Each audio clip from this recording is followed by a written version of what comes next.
Hello, Internet. Welcome back to The Scariest Hour. The only podcast where it is okay to squeal like a girl a couple times. In fact, you better. You better. You're not doing it right if you don't squeal a little bit.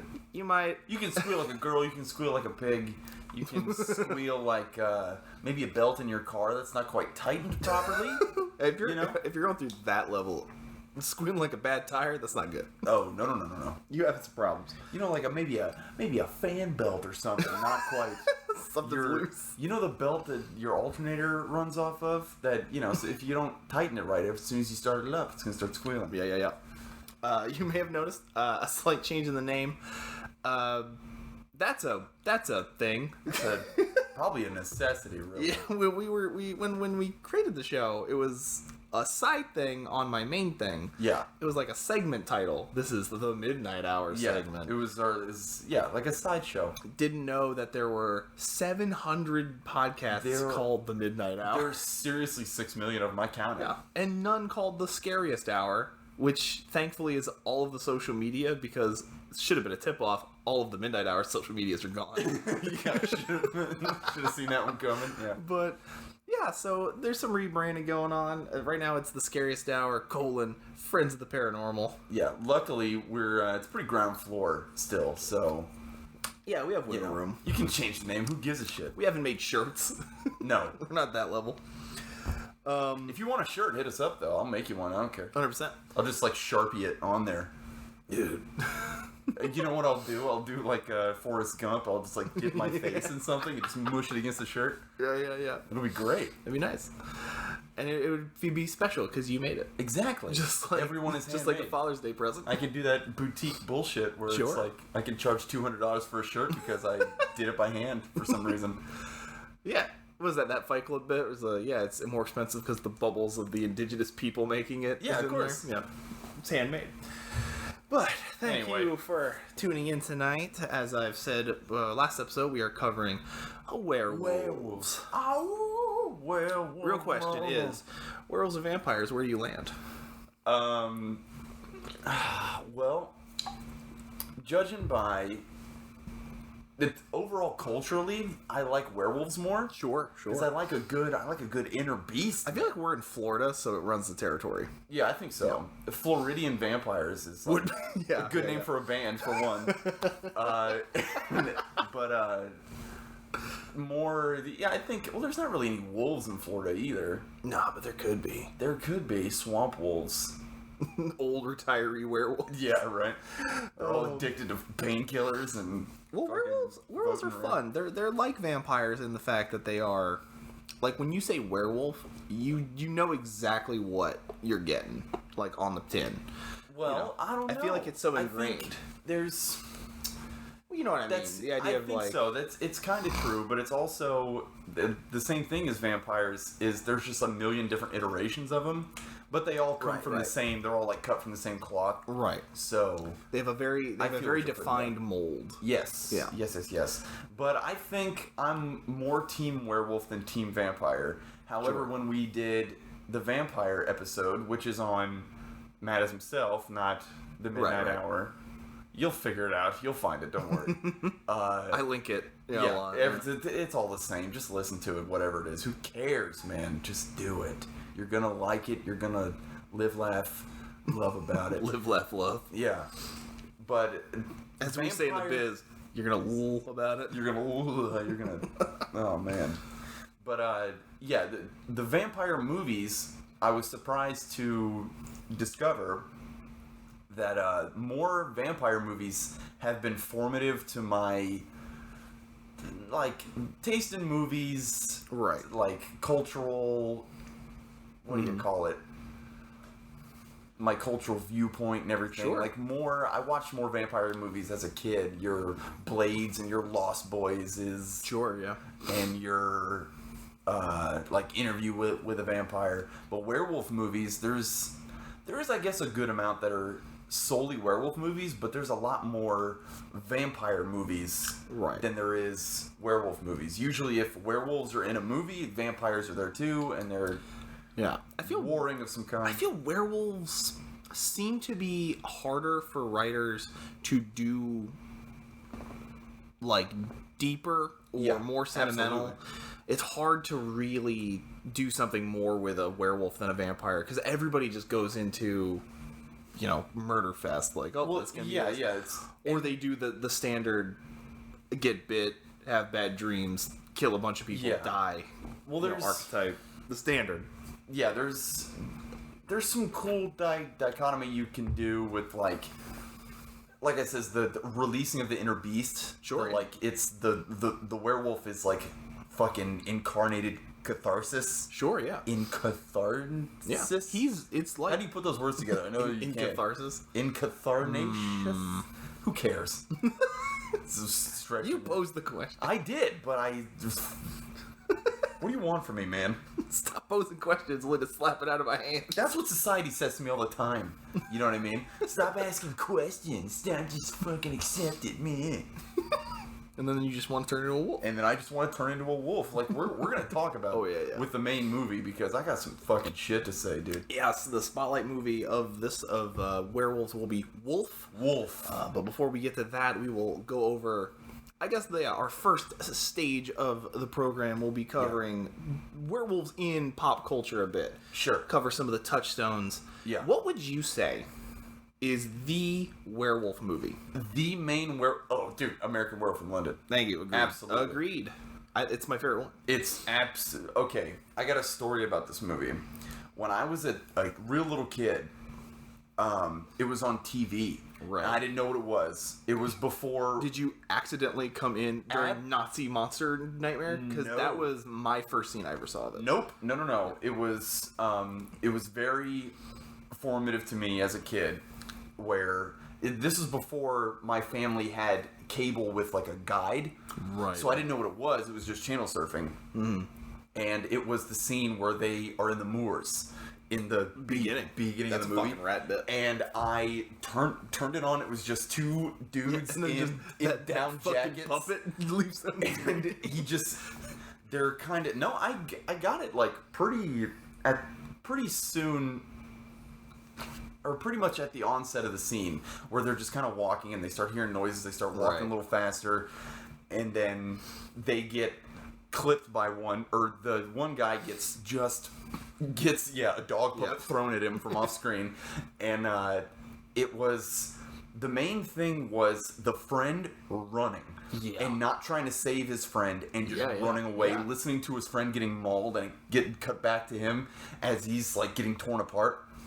It really was what the fuck? It was something I had never seen anything like that. Someone just like shut down and run, abandoning what is clearly his friend, and just like trying to save his own life if he even can. And it was one of the most intense things I'd ever seen as a kid. Right. And it really affected me. Yeah, specifically the Nazi monster scene, I saw that out of context. It was in the vault of weird things in my head, along with the melted dude from RoboCop. Sure, for just years, I was just like, there's an image in my head of this, come from? This Nazi ape with a fucking gun. Yeah, that's cool. I don't know what it is. No, that movie's great, and that movie is a perfect example. Is it follows the standard? They get attacked, bad dreams. He kills a bunch of people, gets shot up. Spoilers for every werewolf movie that's like a singular character. Yeah. But it did like fun. It had fun with the lore. Adding the idea that who you kill comes back to just fuck with you constantly. Yeah, that's super rad about that movie.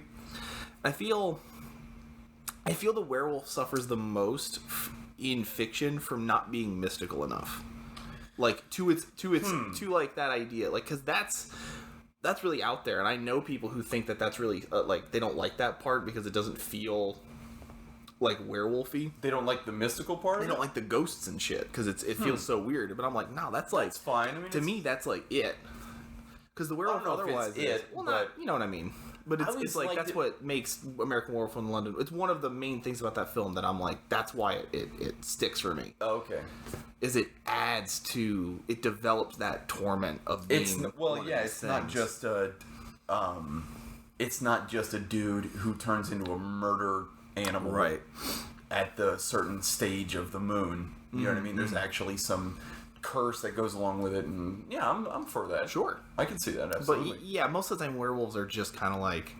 They're a monster sometimes. Yeah, most of the time they don't even care about the idea that it does something to you as a person. Like the torture on the soul of becoming this monster is completely abandoned in favor of they're just monsters. Like they're just people who turn into wolves. They seem to already want to kill any people. Yeah. Like they're that kind of person. So well, it's kind of like it too is like there's, I guess, not too many of the. Yeah, like the existential struggle, the moral implications of, oh my god, I murder people sometimes. Like, I think it comes up, but it's never really... It's not done in a way that's super meaningful. Right. It's never, like, a mainstay of the movie.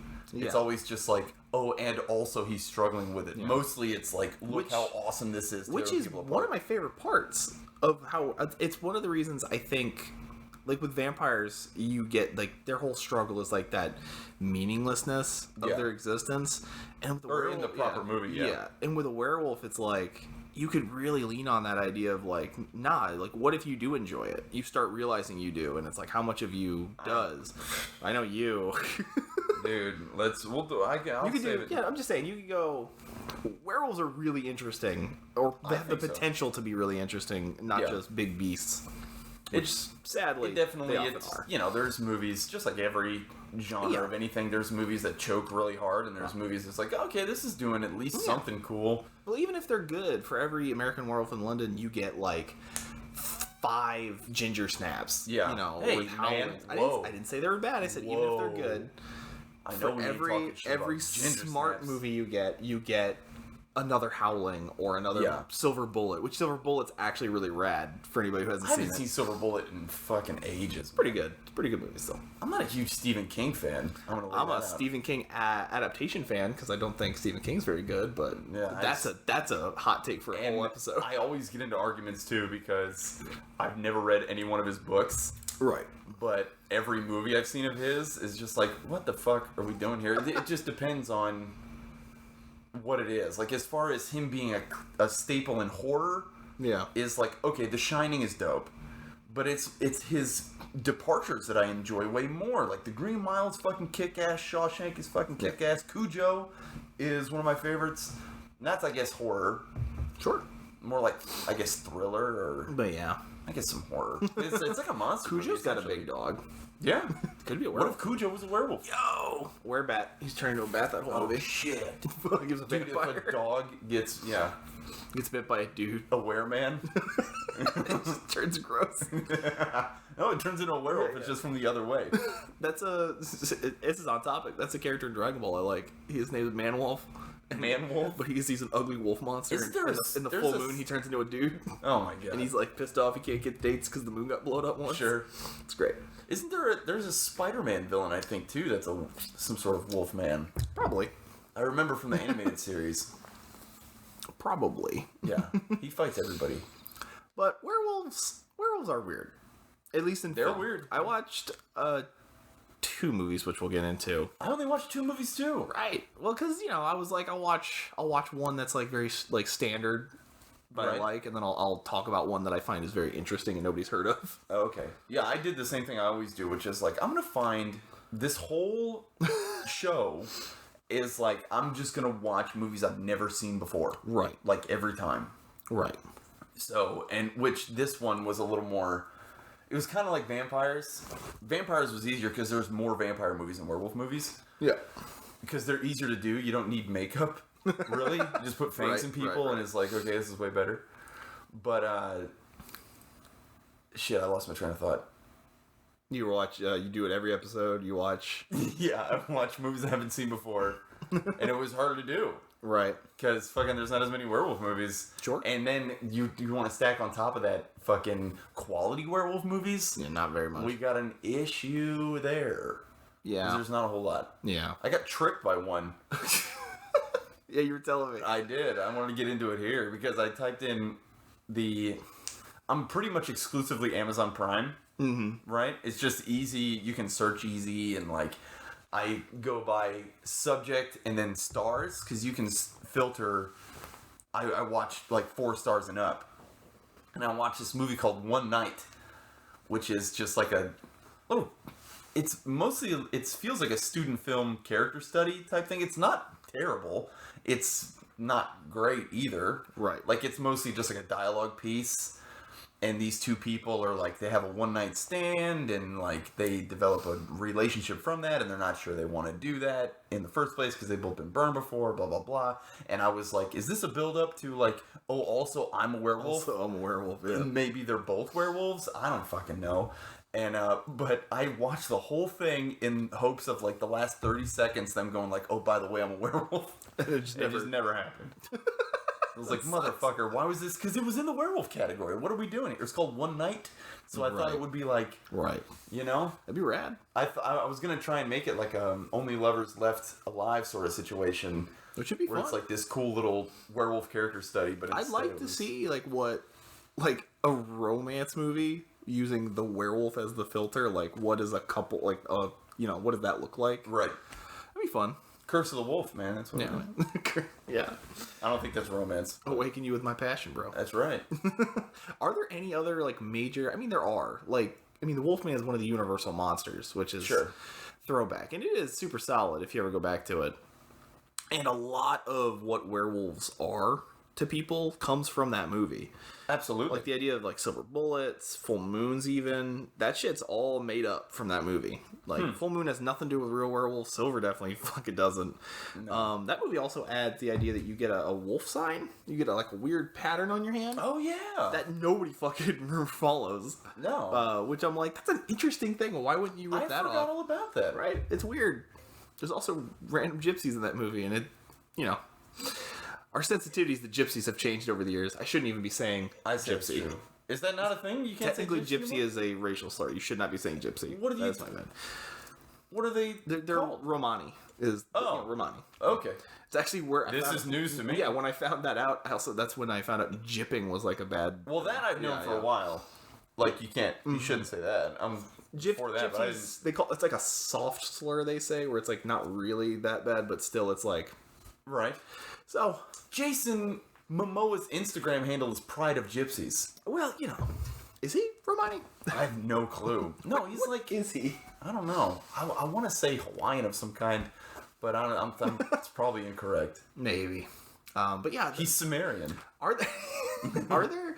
I was gonna say, are there really any other main pillars of the werewolf community in terms of film? As far as well, because I know Wolfman, American Werewolf, like because that's like the big one. Ginger Snaps. Yeah, that's the thing is once you get away from American Werewolf, it's just that this next tier is just The Howling and Ginger Snap. The Howling is cool shit. Howling is cool. Werewolves, but it's man wolves wrecking people's day. Yeah, which I love so much. I know much. You love human werewolves. Fucking yes. Well, it depends too because like the humanish werewolves from like Underworld, I don't like. Yeah, they're all like skin and if they're just like big naked dudes with dark like that don't get weird and like Anubis face. yeah, not enough. For dog me. Head on jacked body. Don't like it. Yeah, if it's The Rock with like hair pads on their arms and like a head, it's not good for me. I don't mind the humanoid look. You and me have this argument occasionally about which we prefer. I just prefer the dog look. See, I don't need it to be a dog. Right. I don't even want it to be a dog necessarily. I like American Werewolf in London is that Hulk dog. It's awesome. One of the dopest looks of Werewolf. That's fucking my man Rick Baker throwing heat on American Werewolf. Mm-hmm. That's the type of thing I like. If it's gonna be like a quadruped wolf, it's gotta be like mega dog. That's what I should say. I prefer is the quadrupedal design over the bipedal. It's gotta be mega dog for me. You know, it's like because what's the fucking point? If you're just turning into a dog, you're an animorph. Who cares? You know what I'm saying? Excuse me. It's one of those things where I'm like, it depends on the type of film. If you're trying to make the werewolf like a threat, you can't just do dog. No. If you're trying to do like, we'll get into it, but the movie we watched today actually does do the dog thing, and I feel like it works. They do both though. Yes. I feel like it works real well. Well, that's that more movie. of a. Well, we'll talk about. We'll get to it, but. Yeah. I think the just dog look works sometimes. It's just I agree. It depends. Most of the time you're thinking of it as a threat. You don't think dog. I prefer if I'm talking about the type of werewolf I would like to be, right? Is one with fingers. Dude, I want to be. I want to be able to open doors. We were talking about it other day, where it's like we were talking about the Van Helsing werewolf. I was like, I love that werewolf, dude. I think he's just too big. He's so big. He's so big. It's my favorite, man. He's just so big. He's the Hulk, but furry. I can't do it. I love it. He's dude. too big. That's the type of werewolf I want to be. That's also the movie where they were like, what if vampires were also bad Hulks? Yeah, exactly. It was like, why? I mean, any version of the Hulk I'm pretty down with it. I think the Hulk, even speaking of the Hulk, I think there was a phase where he was like, during the full moon, he turned into the Hulk. Right. I think that's, I know there was one for sure at night, where he turned into him at night. The current run is that. There was one earlier, too, because I had a What If comic where he beats Wolverine to death. It's fucking awesome. And then the X-Men get all mad at him and come at him to try and kill him, and the Hulk just murders the X-Men one by one. It's fucking so cool. We should have stopped at 3 of us dying. Yeah, it's the talking Hulk too, so he's just shit talking the whole time. It's fucking awesome. Hulk is speaking of the Hulk is basically a werewolf absolutely thing, right? Yeah, 100% for sure. That's especially that old TV show. We were making jokes about it. During the movie. It's kind of like because werewolves fall into it too. Is the whole Dr. Jekyll and Mr. Hyde, the Hulk, the werewolf is like your inner animal coming out and being freed. Mm-hmm. That's why it's like almost every werewolf movie you fight it at first, but then you lean into it. Yeah. Because why the fuck wouldn't you? Lean into it right away. Of course. I think. But I'm not everybody. I understand that. But I mean, yeah, I want to be a big giant buff werewolf with hands and claws that can leap around, just fucking roaring and howling and shit. You got fucking torn jeans. Yeah, dude. Just like a biker, why not? Fuck yeah, dude. Can you imagine a werewolf with like fucking rad Kanye West sunglasses with the lines in them? I'm surprised there's no near dark style movie about like a family of werewolves that just drive around and hang out. Yeah. I mean, that's a big thing is with the tabletop Werewolf the Apocalypse is all about being like an inherited family of like now you're part of this group and they're pretty cool. They're real mystical. They're hardcore mystical though. Like they can't. You can do it should be like druid magic. Yeah, that's the game especially is there's this thing called the worm that like with a Y. Yeah, I think so sometimes, but it's more the idea of it's like societal decay, and they can feel it, and it fucking freaks them out and can force them into like mid transformations a lot. Shit's it's like the cities reek of it because they can just smell like Gaia dying and shit.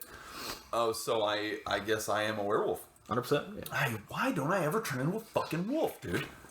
Maybe I do, and I just don't remember. Dude, that would be worse than not being one. Not knowing. Is being one and like.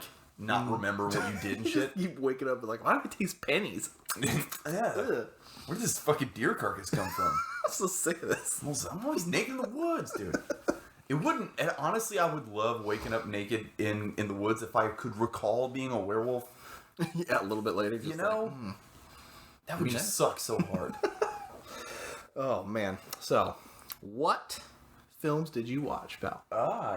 Pick one out. The first one I watched was recommended to me by a buddy of ours. Yes, Eric. He messaged me and was like, "Bro, you got to watch this movie. The Beast Must Die." And I watched this movie. He was totally right. I should have watched this movie, and I did because the movie was gangster. It was. He sold it to me as a Peter Cushing movie, but it's more like Peter Cushing is just there sometimes. And it's okay. So. Well, if he's the only big name actor, that means it is his movie by default. There's actually been speaking of the vampire movie show that we did, one of the movies that I covered was called Ganja and Hess. Yeah. And Ganja, the wife character, is in this movie. She's the wife. Wow. Again. And which it's kind of makes some sense a little bit, but doesn't make any sense the way it was. Okay, so the premise is... Oh, sorry. Let me start it off because I wrote down an actual quote. The movie begins with lines of text and a man reading in a very serious voice. It says, "This film is a detective story in which you are the detective. The question is not who is the murderer, but who is the werewolf."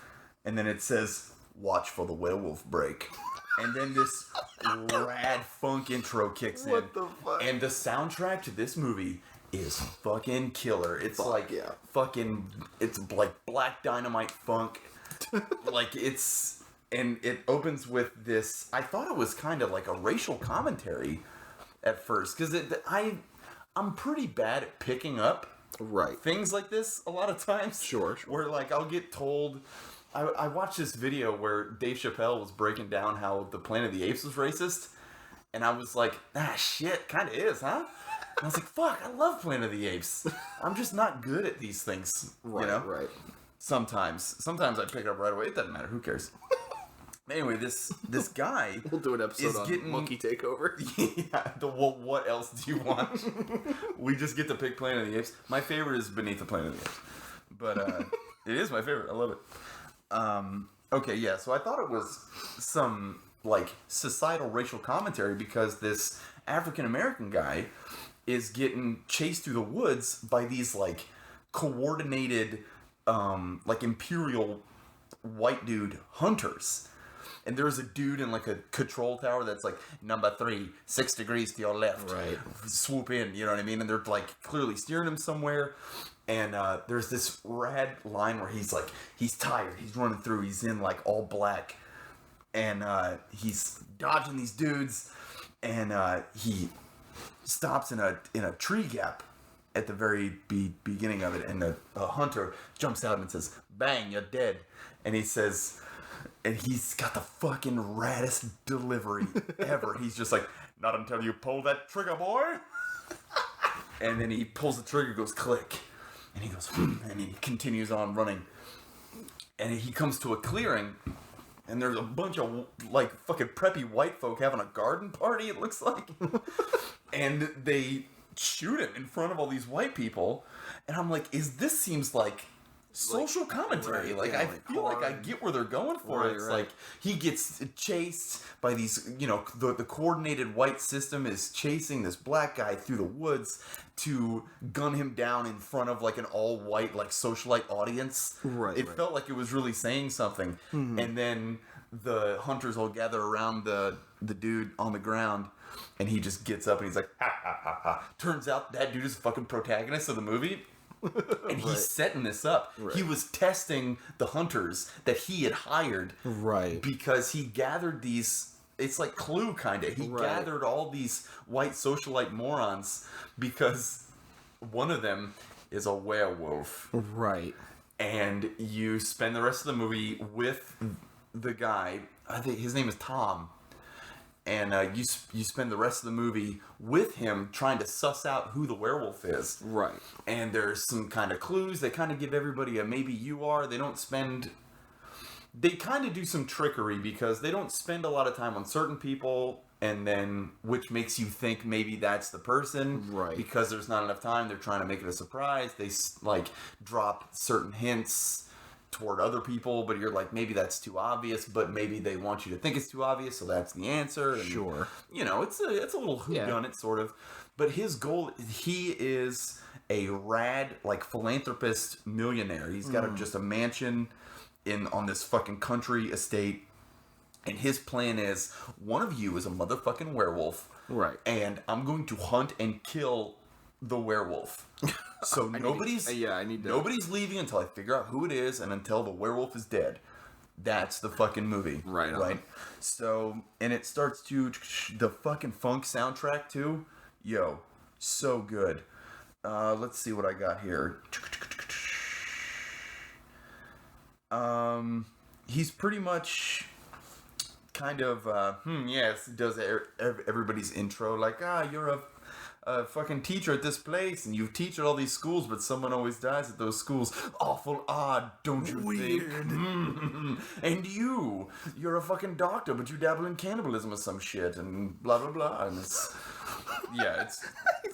With the snap zoom on the doctor. The people are like, Peter Cushing plays a psychologist or a psychiatrist. He's a brain doctor of some kind, but he's also a werewolf expert. Like, he's been fascinated with werewolves for a while. Of course. And it Because kind of... why, I think. Yeah. Brain surgery. Of course. And, well, I think it was... He dropped some hint, I forget what it is now, that, like, he's kind of suspected of being the werewolf, but it kind of shifts gears into, like, maybe he brought him there because he knew about werewolves and he could kind of back him up on some, like, knowledge and lore and stuff on how to down the thing. And it's... unfortunately, it is the type of werewolf that I am not a huge fan of, where it's just kind of like a big dog. Sure. But what are you gonna do? You know? Right up my alley. They have to... And they have a silver candlestick at the beginning, or like, not at the beginning, but the intro is like, well, werewolves can't have contact with silver. Sure. This candlestick is silver. Everybody pass it around. Sure. If you touch it and freak out, your fucking werewolf will just brain you right here. Well, just why are we doing this whole like clue shenanigans? It's fun. It is fun. It seems fun. The guy is having a ball too. He's got like a fucking control tower. He's got like the Dark Knight, like a million TVs. Like he's got this rad. His name is Pavel. His like control tower guy who's like rigged his grounds with like microphones buried in the ground that can sense like a mile radius of like certain footsteps and stuff. Like he's going deep. Geared out. Oh yeah, this is Batman, but if he didn't have a healthy outlet for his anger. I mean, it could be argued that Batman's outlet is not super healthy either, but that's a different topic.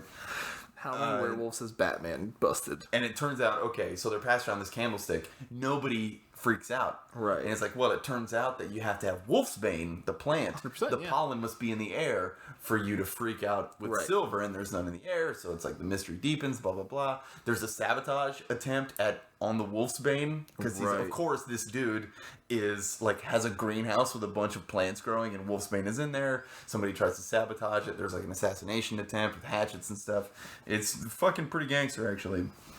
I'm actually not going to spoil who it is. Awesome. Who the werewolf is, because you guys got to go out and watch it.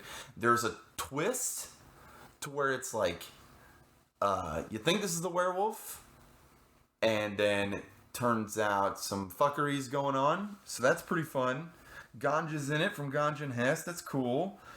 Let's see. The wolf fucking... He starts hunting... Okay, so you have 3 days to kill the werewolf, because that's when the moon is in the full phase. Sure. And then it starts to wane out, and you're not going to get a werewolf exposure. So he's got 3 days to kill this werewolf, and he starts like descending into madness. Like each day he doesn't kill it. He's like, I'm losing time, and I really got to kill this werewolf. Right. For one, because of his own, I guess, hubris and obsession, but also because like, fuck, I don't want to run out of time and like not kill the werewolf because it's a goddamn werewolf. So on, I think it was night 2, the werewolf can reason, and it runs past, and there's like a little encounter kind of, and the werewolf runs past him, goes straight to the fucking mansion, and takes out his control guy and smashes all the equipment. And the control guy's super unconcerned about it too. He's like, Pavel, he's coming for you, Pavel. And Pavel is just like, whatever. Let him come. He's like, and he's still giving him updates on like, he's now 10 yards inside the perimeter. He is now 5 yards inside the perimeter. Yeah. Get out of the tower. That's what he's saying. He's like, find yourself a weapon to defend yourself, Pavel. Right? And, but Pavel freaks out way too late and gets annihilated, just gets torn apart. And, so now he's like, shit, I'm on my own. He's got to like reset his equipment. He's like... It's like Predator now. He's like... Yeah, exactly. Kind of a little more on edge. He starts loading up automatic weapons with silver bullets instead, and starts laying waste to his compound from a helicopter. Just like fucking... trying to shoot this dog. It's like the beginning of The Thing, dude, kind of, where he's like trying to shoot this dog. Real talk. Can we do a sequel, like a sequel reboot to this movie that opens with a dog running into a compound and a guy in a helicopter chasing it? Dude, that would be fucking awesome. And you just like, no, it's a reference. It's It's as if the other movie, but bad ending. Yeah, you get one of those movies where it picks up in the middle of the action. Yeah. And then, like, helicopters crashing and then, like, stops mid. It was like, bet you're wondering about that. Maybe. Fucking close up on, like, Chris Evans' bearded face. Like, I hope you're wondering how I got here, because it's a ride. No, you have to pick a black dude. Because he is fucking... This guy is a good actor. Yeah. He's been in some other stuff, too. But it's like, especially with the, like, blaxploitation soundtrack and his acting, he's that, like, that boisterous, dramatic blaxploitation actor who's like, he's got this accent. What do you think, Pavel? One of you is a werewolf. It's so killer. The kind of thing where you're like, you're doing this on purpose. Oh, yeah, absolutely. This is a choice you made. Yeah. You know, and I love it. Who exists now that we could get for that? Well, you would have to... It sucks because nobody legitimately acts like that, so you would have to get somebody who can put that character on convincingly. Right. You know, because it's not convincing. It was just cracking me up, and I'm like, this dude is fucking awesome. I love him to death. He's got... Where's this dude in A League of Extraordinary Gentlemen? I'm going to put him in. I've thought about him. I was like, he's got to be in there. Madman. Yeah, this fucking crazy person. Because he does, like, start descending slowly into madness. I knew he was going crazy when he took his shirt off, in shape guy, very in shape, and he just put a leather jacket on his bare skin. And I was like, gross. Yeah. You're going to get so sweaty, man. You know, it's going to stink. Yeah. But fine. If that's how you hunt, you want to feel the leather close to your chest. Ugh. Yeah, it chafes so bad, pal. Yeah, you will chase. Or you will chafe. He will chafe in his chase. Like on your notes, it just says all What? What? Well, that was the twist, which I don't want to get into. Okay. Because now that I'm talking about it, this is how always my notes are. It's like a psychopath scrawlings. Every time it like gets crazy and there's like shit in all caps and scribbles everywhere. It's fine. You know, it's a fucking good movie. The Beast Must Die. Peter Cushing is good in it. He's like putting on a little bit of a psychiatrist voice too, and right. There's like somebody's a cellist or composer or something. Somebody's a doctor of some kind. There's one guy who's like a television presenter of some kind. Yeah, it's got a big ensemble of like. Yeah, this is the cast of characters. Very Clue. Yeah, everybody's from different. Yeah. Oh yeah.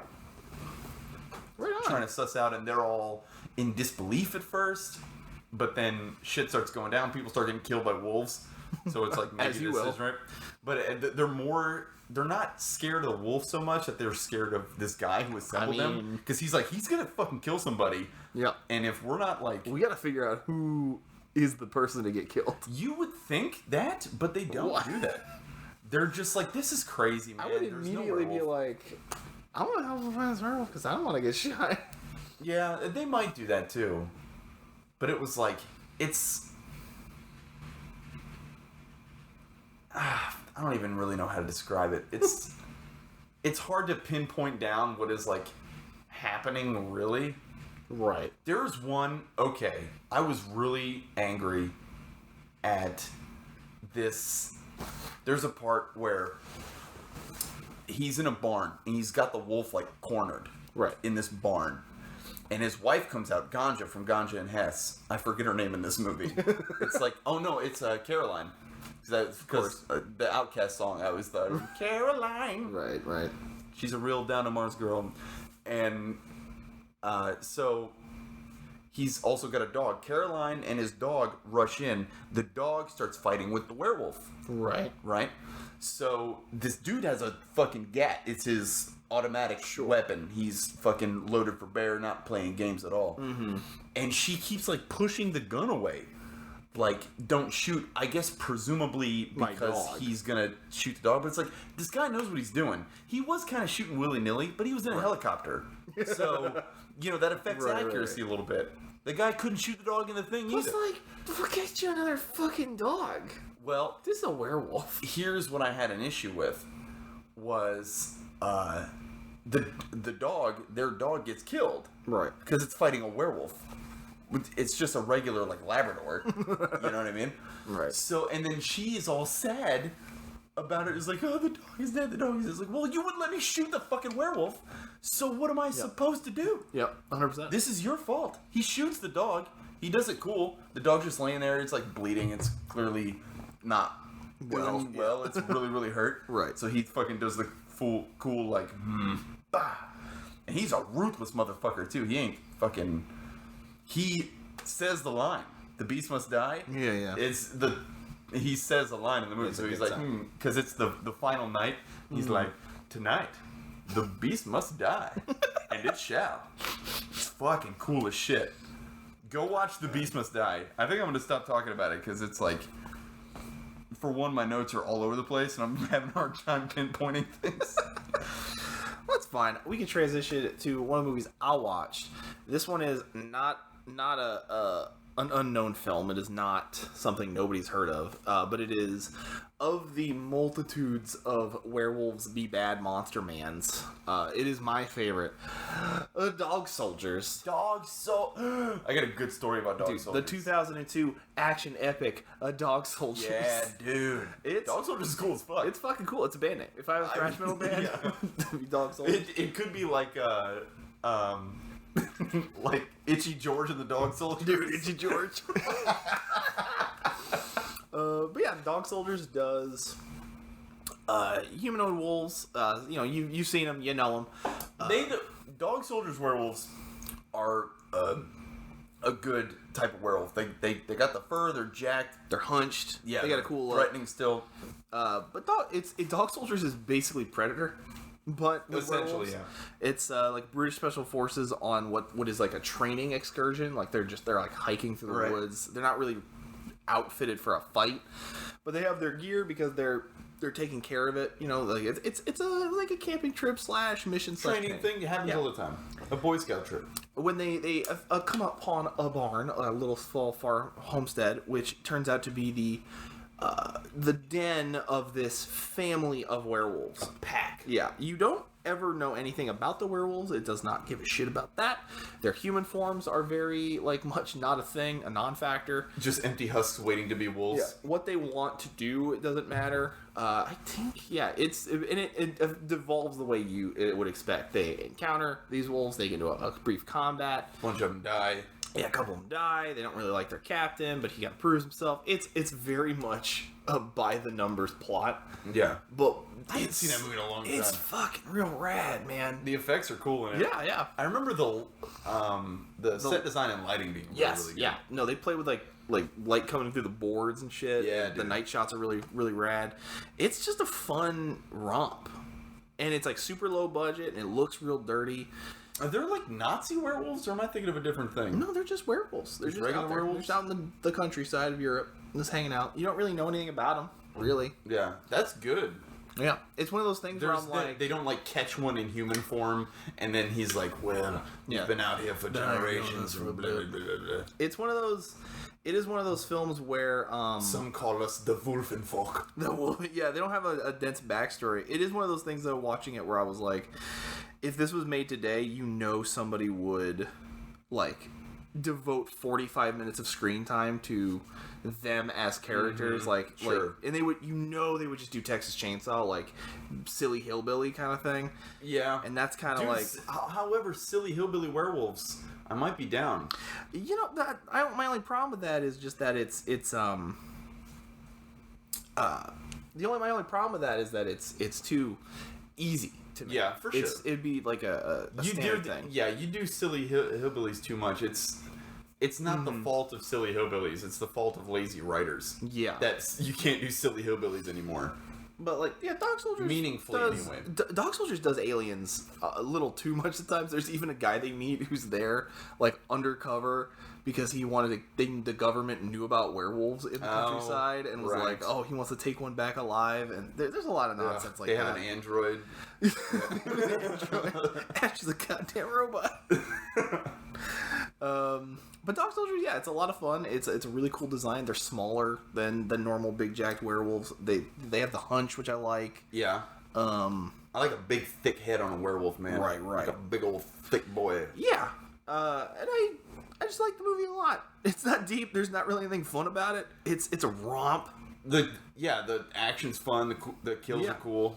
Them just boarding up it's cool because it's like a bunch of their last little they hold out against the werewolves. They prep that farmhouse. And they're just let's do it. I love me a good prepping a small area for an incursion in a film. Absolutely, very John Carpenter. Right. It's one of the few movies that I think it does.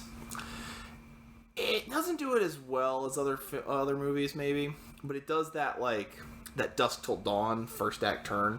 Right. Because the first there's werewolves. The first third of the movie is just dudes hanging out in the woods together. There's nothing. They're not really on a mission. They're just hanging out. It sucks. The movie's called Dog Soldiers. Right. Well, I guess it's kind of open ended because there was werewolves on the fucking poster, which sucks. But you can kind of why is it Dog Soldiers? It's that's kind of a title that can swing other ways. It's like Dusk Till Dawn. It doesn't give it away right away. But yeah, it's one of those though where it's fun because you're watching it and it holds for a while where you're just is this just a movie about dudes hanging in out, the woods, learning to respect each other and do their military thing, and it's fun. And then they get to that barn and just shit turns real sideways real quick when they run into the werewolves, and they get mauled pretty bad. That'll happen, man. I think one of them gets messed up, and he's well, I'm gonna turn into one anyway, so you get that heroic stand kind of thing. Sure. It's not a lot to talk about as far as that, other than gushing that it's a really fun movie and everybody should watch it. I remember enjoying it thoroughly. I haven't seen it in a long time. It's fucking real fun. I would love a Dog Soldiers 2, but I don't know what you'd do with it. Dude, you would. They're gonna fucking. It would just be sci-fi original bullshit. I'm surprised there hasn't been one. Honestly, it was such a cult hit. Did you make sure there wasn't one? Yeah. Okay. Well. I was seems like I didn't look that hard, but right. Well, I mean, it would tell you. Yeah. If you looked at all, it would tell you if there was one.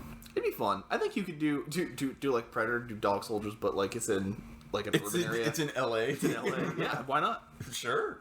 It'd be fun. But oh man, I just think it's so good. I like low budget, dirty little movies like this too. Absolutely. And me too.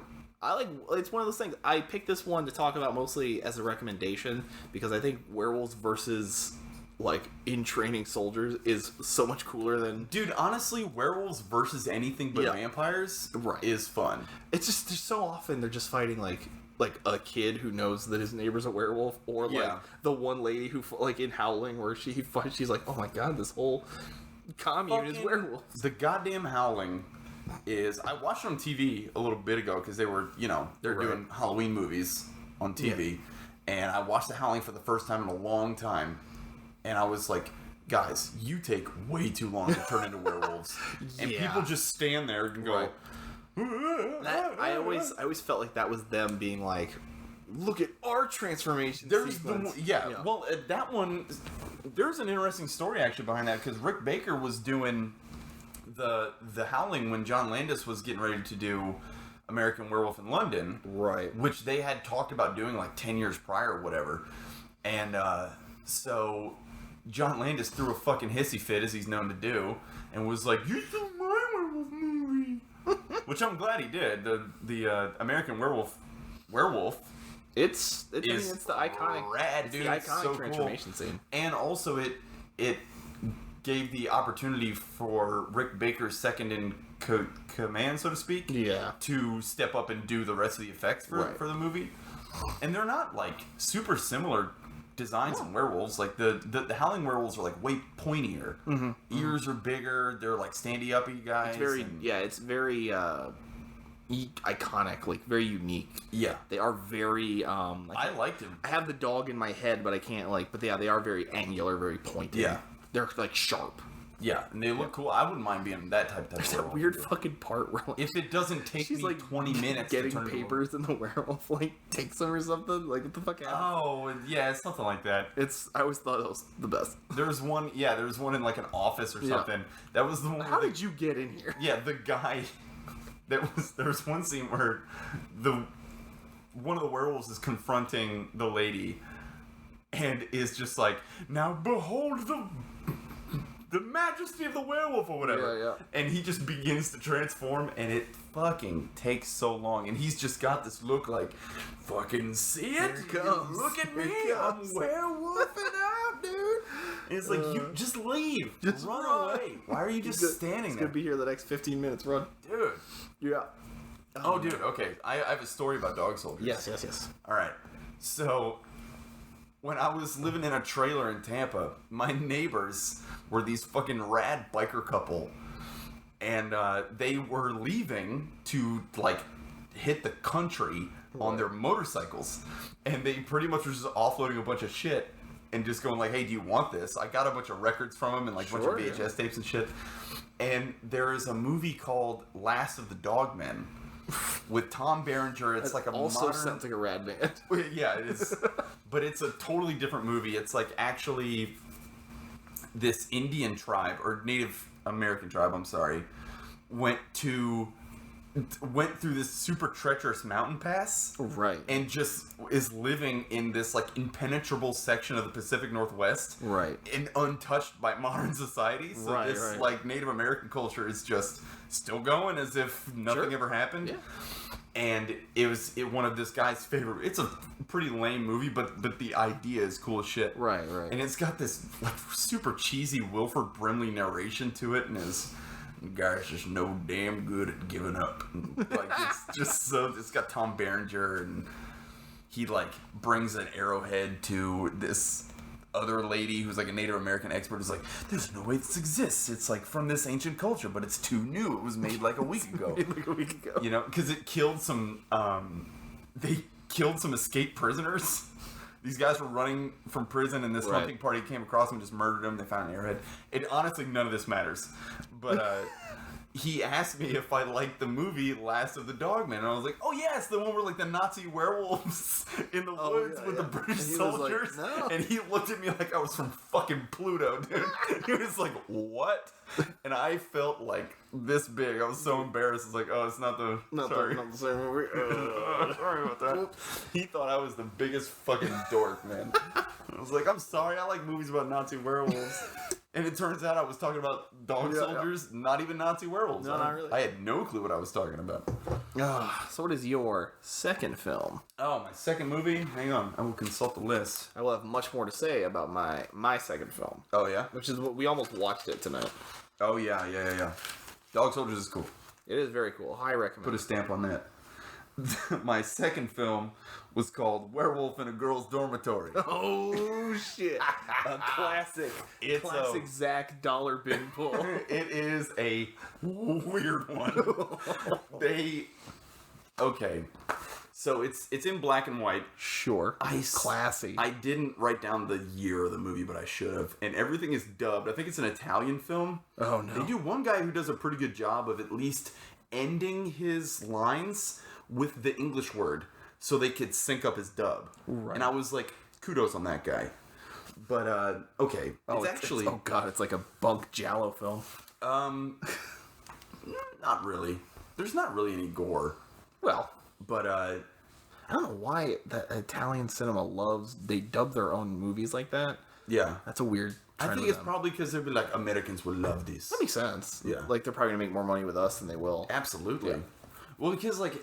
actual Italian cinema, it's got to be some classy shit, or just mega extreme. Or it's either classy or it's Argento. Yeah, because even their westerns. Well, he's the middle. Yeah. Well, he's got some classy extreme shit. Sure, yeah. I like some Dario Argento. But anyway, it's actually the werewolf is like, it almost seems like happenstance at first, because there's this like weird. The main crux of the plot is this.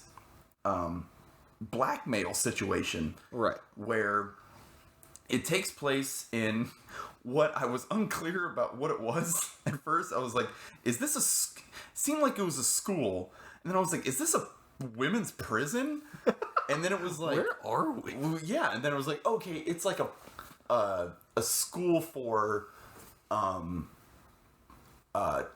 what do you call it? Troubled girl youth." Right. And they dub all what was supposed to be teenager girls. Every woman's voice is clearly 35. And anyway, so this new teacher comes to the school, and they're kind of like having a meeting, and they're like, okay, well, he says, well, let me just say that I was found completely innocent of the crimes and everything. And they're like, oh yeah, we know, you got recommended by a mutual friend of ours. Right. You know, Professor Blockenstein is a good friend of mine too. And Don't worry, I was too. Yeah, exactly. And so one of the girls at the end, or at the beginning, sneaks out of the compound, I guess. It's a school. Well, it's a dormitory. This and go prison. Yeah. Well, she has to climb a wall. So, but it's also implied that she does this a lot because she goes and meets a guy out there who is like one of the professors in the school, and they've been having an affair. Right. And she's blackmailing him about it because he is just obsessed with her and is like writing her love letters that are like sometimes threatening and something. It's like one of those, right? Very loving but threatening sometimes too. And she has these letters. She's just like, no, fuck you. I'm gonna burn you alive with these letters unless you get me out of this school.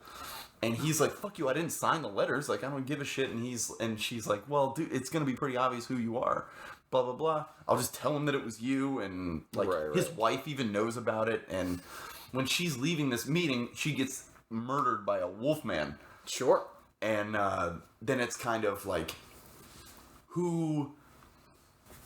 how did this girl die really? And like the whole school starts getting blown up because she gets found with like scratch marks on her and shit. He's pretty much just like a werewolf strangler. He doesn't like bite her or anything. Like the OG? Yeah, exactly. Yeah. He just kind of fucking chokes her out. Which it's a clear ripoff too, because it's like similar makeup. It's different, but similar enough to be like, all right, I get it, Wolfman. Sure. But wouldn't it be great if this one came first? I didn't look it up. Probably not. Because those Italians, man, they'll fucking get an idea and be like, oh yeah, we'll just do that a million times. Cool. And, where was I at? Strangle. Yeah, so one of her friends starts to be like, this wasn't like a regular wolf. We thought there's not even wolves out there. No, yeah, there are wolves out there. But she's like, no, it's not fucking... No, something went down because no paw marks on her neck. Yeah, she strangle a guy. She found the letters, so it's like, okay, clearly something's going on here. And so her and the professor, which the professor is like, it turns out he's trying to cure werewolfism because a patient that he had who died, this is what the crimes he was found innocent of, right, was a patient died under his care. He was found innocent because she died of just being complications from being a werewolf, I guess. and so he's trying to find a cure for it, and like there's actually some intrigue, some twists and turns. You know, there's like a bitch headmistress, kind of like cold, cut off lady, and there's people getting killed, but clearly not by a werewolf, just by a person cut off at like the chest with black gloves on, injecting people with shit. Like they kill the guy's wife, and the dude, they confront this guy with the fucking, hey, look, we have the letters that you wrote to this girl who's now dead. We know it's you, but we're not coming after you for that. We want to know what information you have about the fucking wolf shit. And it's actually like a pretty convoluted, interesting plot with some decent intrigue and stuff. There's not a whole lot of Wolfman about it. And it turns out the headmaster's the Wolfman, which is like, oh, no kidding. It's not like a whoa, it's more like a okay, yeah. Wouldn't you know it? And it turns out that the cold bitch headmastress was actually the secret lover of the headmaster, who they're trying to work together to complete the doctor's... It's so convoluted and stupid because they were trying to complete the doctor's work, and the doctor's like right over there. He's like 2 doors down. Just like, go get him. Yeah, go ask him. What are you doing? He wants to cure it also. What the fuck are you doing? And she's got him tied up in this like weird werewolf science fuck dungeon. And he's like chained to a wall, and he beats a dog with a pipe. Classic Italian. It's crazy, dude. It's a fun watch. You know, very strange. Let's see what else I got. I think I covered it all from memory, really. You know what would have been cooler? I had a good note, actually, if I was born fucking 70 years ago and was working on this movie. It'd be like, it would have been much cooler if you didn't see the werewolf the first time. You know? Right. And the girl goes off, you see the blackmail meeting, and he's like, I need those letters. She's like, no, fuck you, get me out of here. And then we'll talk about the letters. It's like, yo, if you want to get some love on the slide, that's like a line from the movie. Yeah. If we can work out this business and you want some love on the sly, then, you know, we can work that out. But I want to get what's good for me first. Right. And then we can figure the rest out. Otherwise, I'm just like, Fuck I'm not just going to be your dumb little schoolgirl right. fuck slave. It ain't working like that. Which I was like, nice, dude. Nice fucking wily Yeah, right. fucking girl boss over here. Dig it. But anyway, when she leaves, she gets attacked by the werewolf, and I was like, this would have been a lot better if you didn't see the werewolf. Her body just turns up with these weird scratch and claw marks on it. Because then it would have been like, who did it? What is it? Is it actual wolves? Yeah. You know what I mean? And then, because there is a rad reveal later, because the actual main character was going to meet... Right.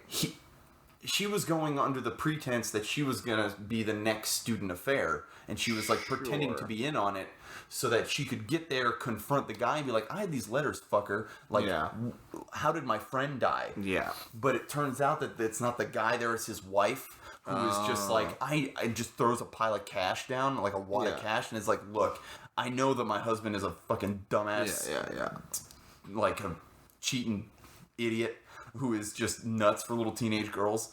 So here's a wad of cash. Just don't come back here anymore. And she's like, actually, that wasn't why I was here. I'm trying to figure out how my friend died. And the wife knows something because she followed the dude there and saw who was killed, the girl, who the werewolf was.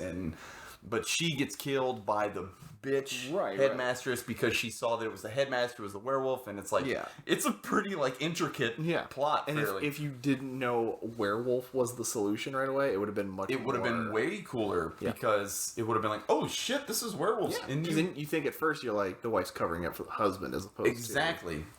Exactly. And like, okay, the husband made it look like it was a monster or a wolf or something. And then when she's heading from this meeting, she's heading back to the dormitory, and a fucking werewolf jumps out of the woods at her and is like fucking... Oh, fuck. Yeah, exactly. And it's a cool scene. It's well shot, too.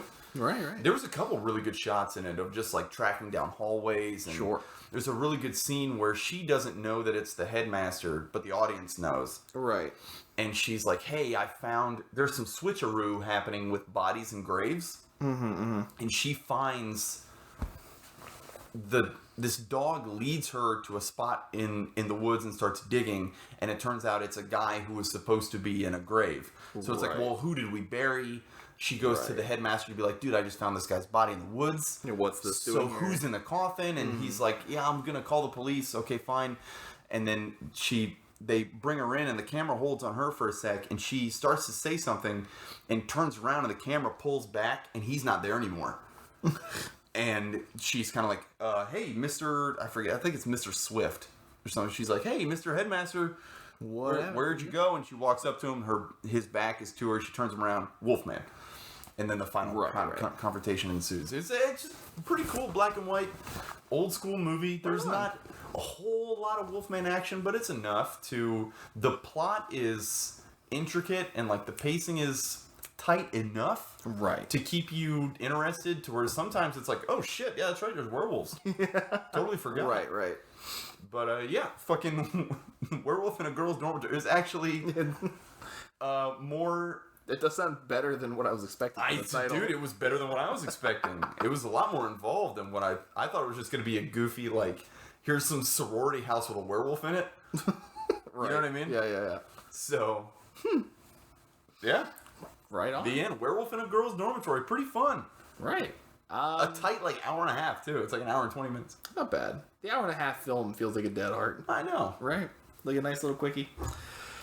Anyway, my second film, like I mentioned, we almost watched it tonight, but I felt I had mentioned it off camera or off mic that there was a detail in it that made me off air because we're professionals. Right, we are. My bad, internet. Consummate professionals. We'll edit all this out.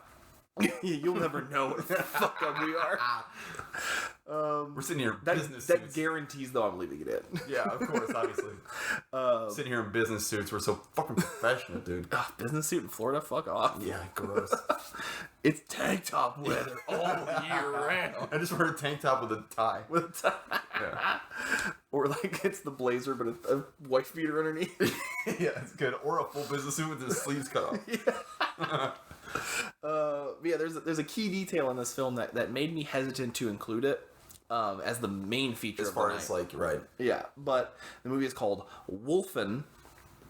It is from 1981, if I remember correctly. It is a rad film that I watched. I must have been like 16, 17 when I first saw it. Okay. Like super. I never even heard of it when you brought it up. It's super. Yeah, it's like a cult film. Okay. But Siskel and Ebert have fucking reviewed it. It's so weird. Who knows what those fuckers are up to, man? Oh man. But There's one of them still alive, right? yes, but I always mix up which one is alive. Siskel.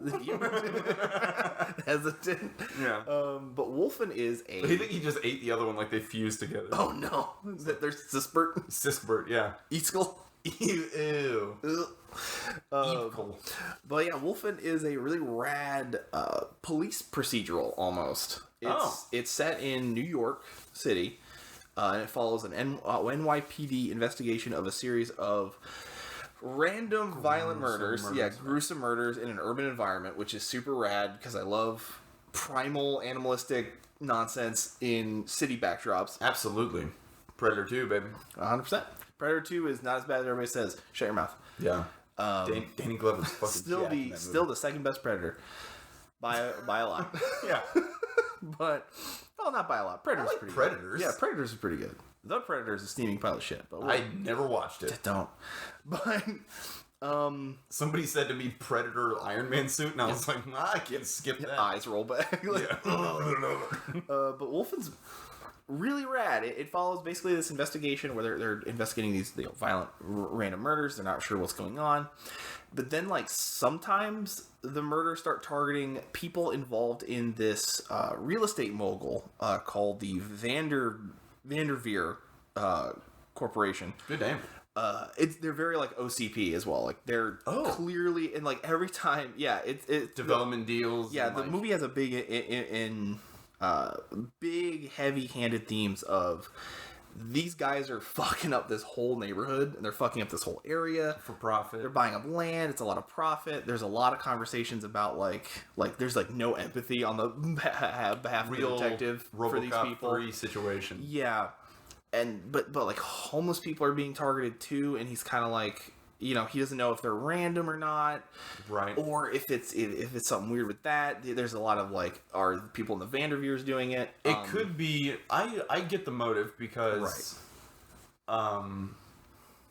like you could homeless people are just on the street, so they're easy targets for a bestial attack. Mm-hmm. But also you're kind of cleaning up the neighborhood, killing homeless people. So I dig it. It's fun because it builds up this whole thing until they track an attack to a old church, and the scene is really fucking rad because it's real scary. And they go in and they start hearing a baby crying upstairs, and they're like, "What the fuck is a baby doing here?" Right. One of them goes up. Nope, a huge fucking scary dog, huge scary wolf. They do the big. That sounds like a baby. Is it a fucking skinwalker? This is why I was hesitant to talk about it because they eventually they narrowly deal with that, but eventually their investigation finds out that there's this marginalized group of Native Americans that are being pushed off of the neighborhood that they were living in. Right. And there's a lot of like. There's a guy they meet early on who's like, no, I'm a fucking shapeshifter. I fucking kill people at night. And they don't. They're just like, it's stupid. Yeah, they don't believe him. Cool. But then the other guy's like, no, there are people who exchange their souls for the souls of wolves, and at night they inhabit the bodies of animals. They're not just quite say skinwalkers, Matt. Well, they're not quite skinwalkers as sounds like it to me. They're like they're a very nice classical, like traditional, like Native American myth version of, you know, old school skinwalker, not the deer skin sag wolf that they've turned into. So cool, man. But yeah, it turns into this fun like, oh, this pack of them are like preying on the dregs of society, but their alpha has started targeting people in the Vanderveer Corporation because they're the core problem of what's going on. Sure. You know, their rage is being pointed at something. They don't even really have like a resolution. They don't win. They don't beat them. They kill the dude they're after, and the guy. It's a cool confrontation where all of the pack is at them in like an office, like a corporate office, and the guy's just like, "What the fuck do I do?" Right. And he's trying to like convey to him that it's like, "No, you killed the guy in charge. Like it's over. Like we don't have to. I have no fucking gripe with you." Right. And eventually he like smashes this model of like their new project to like try and convey like it's done, dude. Right. I'm not trying to. And they just they just leave. They just leave him, and it's super. It's like the end of I Am Legend. Yeah. Or the alternate ending of I Am Legend. Yeah, they just leave him because they're like, it's done. But then it's got this like somber fucking scene of him just like on a bridge looking at the city and talking about how like it doesn't matter if it's werewolves or the Vanderveers, there are predators above us that will always fucking take us out. Like always go for the people that are like helpless. Gangster. It's fucking real rad. That's noir as fuck. And the whole movie's like that. It's constantly, it's a little heavy-handed at times, but it's constantly like brutal murder and then like the consequences of capitalism. Well, I mean, the fucking, well, you said it was in the 80s, right? Yeah, 81. Yeah, I mean, prime. It's not exactly the time of subtlety in film. No. And it's prime when that was like a thing, like just like Reagan shit was winding up. Right. Or the stuff that would lead to that was winding up. Sure. That sounds cool. What's the look of werewolves? What's the look of them? They're like big dogs. Big dogs? Yeah. Sure. Well, because they go with the idea of like they're literally like swapping. No, yeah, it totally makes more sense. But that was one of the things that, like, I think Siskel said it in his review. He's like, I don't consider this a werewolf movie. It's more like a Native American soul switch movie. And I was like, that's not fair. Native American soul switch. It's a good name for a band. Name for a band. It'd be, what is it? Native American NASS? The NAS? Yeah. But, you know, Wolfen's super good. Yeah, it's a lot. It's very, very, like, 80s noir crime drama. Like, very cool. A lot of like fun like investigations stuff, you know, them shaking down people. And then like I said, like it would just alternate between that and him being like well, they have to live here because their fucking building got torn down and everybody got displaced and nobody knows where to fucking live now. And, right. Oh fuck, a guy got his head ripped off in a church. God damn it. It turns into that, and then it's this constant like give and take of like trying to solve this mystery, but also like constantly stopping to examine like, well, how did these people end up here? Oh, it's because capitalism. I like that that take on a cop too. You don't find that often. Mm-hmm.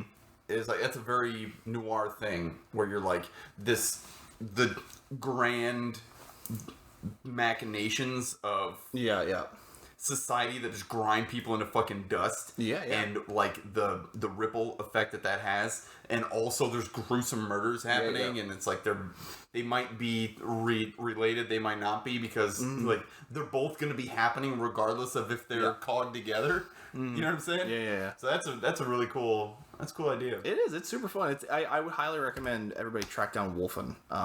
Like I said, the only reason we didn't watch it as the main film tonight was because of goddamn Ebert. It's a little not. It is just far enough away from what the traditional idea of a werewolf is for what the show was going to be about. So that's why we settled on Wolf. Sure, which I'm not against at all. No. But that's our movies. So I actually have one. I have a short one. Okay. More. It was like a little short film. It was called. Hang on. Its English name is Moon of the Wolf, but it's called Bekluch. Oh. BEK space LU space CH. I don't know how to say that, but it's like a 5-minute little short film I found on Amazon Prime, and it's like a modern silent film of like a transformation. It's all in black light, and they have this like goopy transformation of girls screaming. It's like. And this dude's got like a paper mache wolf mask. It looks like made out of like a shoebox. But it's really good, man. Especially for like 5 minutes. It's like got that high art. Right. Well, it actually seems like a B-movie horror parody of high German or French art. Right. You know, very impressionist. And the camera movement is cool. There's a really good shot of the camera's on the ground in a hallway, and foreground is a guy laying prone. He's like injured somehow, and at the end of the hallway, the dude who is the wolf comes out, like crawling kinda. And I was like, that's a rad shot. And they use, like, I don't know what it is, like milk or some kind of goop for blood, and also like transformation juice. This bearded guy is like, he's just going. And he's got goop all over his face, and he's got a beard, so it's like flying everywhere, and somebody's clearly pouring it on his head from above frame. Right. And he's just like flailing around, and they put fake skin on his arms, so he's like tearing it off, and fucking... It was fun little, like, it looks like they shot it for $30. Right on. And it was cool shots of, like, what I assume is just the blacklight bulb out of focus slightly. Sure. Because the focus is on, like, weeds or plants of some kind in front of the moon. Sure. Or the moon, quote-unquote. And it's actually, it's like 5 minutes long. It's fucking, it was cool. Right on. The end. The end. So now we move on to the part of the show where we talk about real world stuff. Real-ish stuff. So I did a lot of fun, like, historical lookings about werewolves. I did some, but not too much fun. historical. The earliest stuff is, like, Greek myth. I did the one Greek, that one, the king, his name is King Lycaon. Yeah. There's another guy that predates him too. Oh, is there? He fed Zeus a kid. Like that's the kid. That's the one. That's the guy. Is it him? There's another dude as well that has like the same kind of thing. Yeah, he tries to feed one of his own sons to Zeus to test Zeus's omnipotence. Right. And Zeus is like, "Fuck you doing, bud?" Now you're a dog. Turns him into a wolf. Yeah. Mm-hmm. But that guy is actually supposedly he's like a hero. Yeah, because he started. Eventually he some gets Olympic games. He turns back and he like becomes like an Olympic hero. Yeah. I was reading that guy too. There's a kind of interesting. Yeah, I was gonna bring that up too. Yeah, that was a surprise. I'm like, wow, Greece, of course. Well, it's also the Romulus and Remus thing of like Rome. Was something like that, where they were like suckled by they weren't werewolves, but they were raised by wolves. In the wilderness. That wolf blood is like a thing. There's I remember this was one of the earliest things I ever heard about werewolves was this Greek story of a hoplite, like going home from a war. A hoplite is like a Roman soldier. Yeah. Or a Greek soldier. He gets jumped by a big wolf. I think they were like, I guess the Greek centurions. Yeah, pretty much, yeah. The heavy, like, skilled guys. Yeah. Phalanx and shit. Achilles style dudes. Yeah. Yeah. Fuck. Troy's so good. Troy is gangster as fuck. But yeah, it's a story of him, like, he's coming home, and at night he gets jumped by a wolf, and he, like, fights it off, and he, like, injures it. Right. And, like, that's it. He just goes to the next town, and he talks about it, and they're, like, treating his injuries, and they're like, yeah, that's weird. A guy in there got hurt the same night, said the same thing, and the guy's got, like, the same neck wound that he, like, got the wolf with. Right. That's, like, literally the end of the story, but I remember being so, like... That's pretty cool. That's rad of just, like, him just running into a guy. I just like the image, too, of, like, a fucking big shield spear fighting a wolf man. It's one of my favorite, like, ancient weapon combos. Definitely, shield spear. That's my Dark Souls loadout is shield spear. Spear plus most things. Like, I love net and trident. I love... Dude. Old school gladiator. Yeah. Very cool. Those weird cage hats. Fuck, dude. Gladiators fighting, like... werewolves and cryptids would be so fucking rad. That would be awesome. And like that arena, can you imagine the cave going up? Yeah. Or the cage. Wolfmen running out. It's like two wolfmen and a Bigfoot. No, it's Kurt Russell chained to a Bigfoot. They're gonna get it out of there. They have to fuck. He's good. Russell Crowe. Yeah. I always. But it should be Kurt Russell. That'd be way cool. Kurt Russell voices the Bigfoot. Oh, dude. And he's like, yo, we gotta get out of here. We gotta work together. We're handcuffed. He's doing his Jack Burton voice. Yeah. That's Bigfoot. But, Greece has a lot of fun ones. It's mostly not till the Middle Ages that werewolves become, like, hot ticket. Like super horror European. Yeah. The werewolves we know They as were werewolves. scared of werewolves. Like, a lot. Well, they're scary. Yeah, but it was one of those things, like, it was like witches and werewolves It didn't the main fears of the European farmer. Right. Well, it wasn't until it got to our beloved land that it was like, these are badass instead of scary. Well, yeah, everything became, like, vampires were horrifying because we're America. Yeah. And everything horrifying is like, that is fucking rad, dude. It's just itching to get shot at. Let's do it, dude. But yeah, no. Well, Greeks used to do. I actually made a note of it that it wasn't like. It wasn't getting bitten by a wolf or anything. It was like ointments and shit. You eat human meat mixed with wolf meat. Yeah. And you are a werewolf now. That was one of them. They also had a lot of like the idea of like herbs and oils and shit to do it. There was one of them that was like, you become a werewolf if you get exiled from the Catholic Church. Yeah, You're just a werewolf now. I liked, that's just, that was a political move to like murder people they didn't like. Dude, the whole fucking Roman Catholic Church is a political move. I mean, yeah. No, werewolves are. I'll say this. I love the idea of the willing idea of like wearing like a pelt and then like covering yourself up with or the wolf belt thing they have. Yeah, that shit's super cool. I like that shit a lot because the infectious bite it's iconic, of course, but but only because of the culture we grew up in. Right. That shit wasn't around until probably the Wolfman. Yeah. And it actually paints the wolves, like the ancient werewolf myths, a little differently because it's not something that's like forced on you. Right. It's like, no, this is something that like you go seek.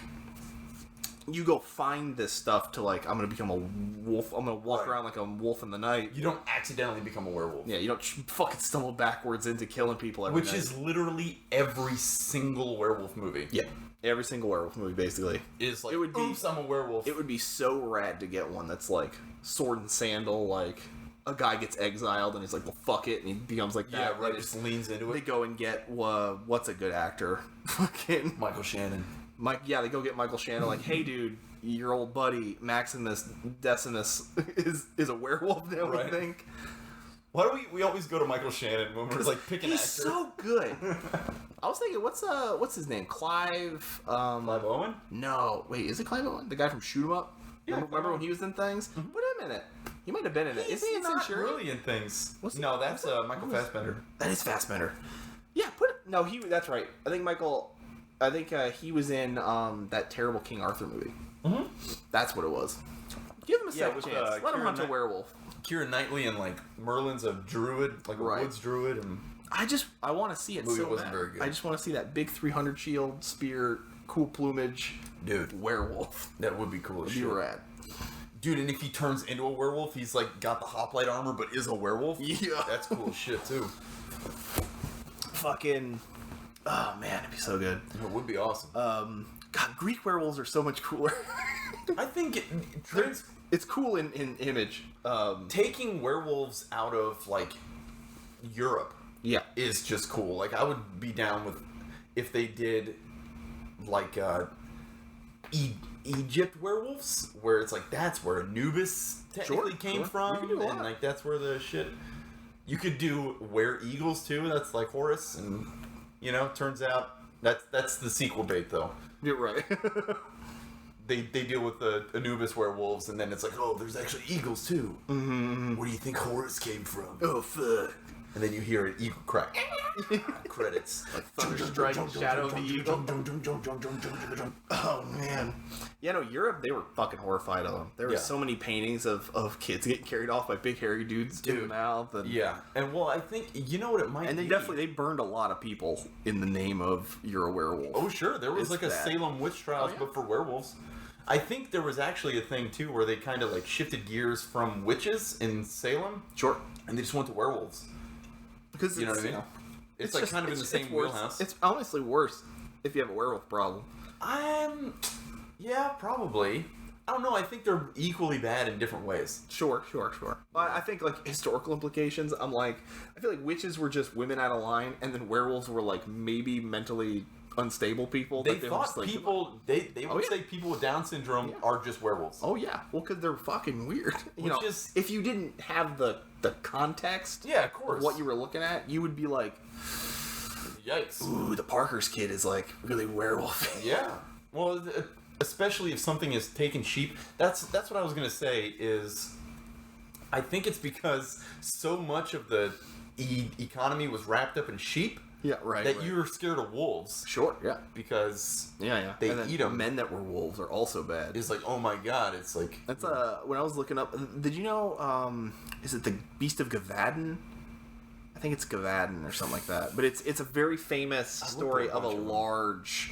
It's not a werewolf story, but it's always lumped in as like created by the same zeitgeist, right? At the time, it's literally just a story of a massive black dog that was like just ripping villages apart. I think, and like the story of a hunter who like fucking was chasing this thing around for like months. I did come across that. I think I was skimming a bunch of them to find like some good little nuggets. Some nuggets to pull out. But the werewolf's main golden age is mostly in Europe. Oh, absolutely. Especially. Like medieval Europe. Mm-hmm. I mean, America sadly does not have like a very, very big werewolf history. It's got a couple, and I will go over one major one when we get to it, but we have the Michigan Dog Man is our claim to fame, and skinwalkers, essentially. Yeah, honestly, most of the stuff that I was finding in the U.S. was I just switched over to researching dog men because I was like, same shit. Yeah, I was gonna bring that up too. Of like, we're gonna talk about dog men a bit as werewolves for sure, because there's a big, stupidly hotly contested thing in the crypto community of. That dog men are not werewolves because dog men are naturally occurring an evolutionary thing of canines becoming humanoid. Nope, a werewolf is a man infected. I'm just like, it's a fucking dogman. Guess what is not happening? A canine taking a primate evolution path. I'm just like, zero fucking biological sense. Why is that what you're trying to argue, and not that there's a dude in the woods who's a werewolf? Like, just say that. It doesn't make any fucking sense. And look, werewolves already is like, no shit, there's no such thing as werewolves. Right. But now you're trying to science it up to make it exactly. It's like, you're trying to tell me that it makes biological sense for a canine to take a primate evolution path. Like, where do you get the digits, you idiot? Yeah, I don't. So ridiculous. I know. I was like, technically, we all come from the same thing for sure. Right. That weird little whale dog that like some of them went to the water, some of them went on land. That's why that got around. Yeah, right. That's why like whales have fingers inside their flippers and shit, and like technically their blowhole is just their nose. Could you imagine one day if you saw a whale like reach up and go and like grab something real quick? And I would freak the fuck out and be like, "This is the coolest." No, what? I'd be like, "Dude, let's fucking." It's Lovecraftian. That's like a raid boss. Let's go get one. Let's go get it. Let's go get it, dude. It's always my solution to things. Like, let's go get one. Dude. So I assume we both did a lot of Michigan Dog Man stuff. Mostly, I think it was Texas. I found this channel that was, I think it was just called Dog Man in Encounters, because I just typed in Dog Man Encounters. Yeah, I did too. And it was like, oh shit, there's this actual channel. It's fun. It's a lot of the same stuff. It's a lot of like, we were driving and then we saw a dog and then it stood up. I don't know if here's what kind of fueled some shit for me was the crossover of observations. Short. Right? Now, I'm not sure if it's because all of these people just know dogmen. Right. And they can kind of just say what they saw as being it kind of props its own argument up a little bit.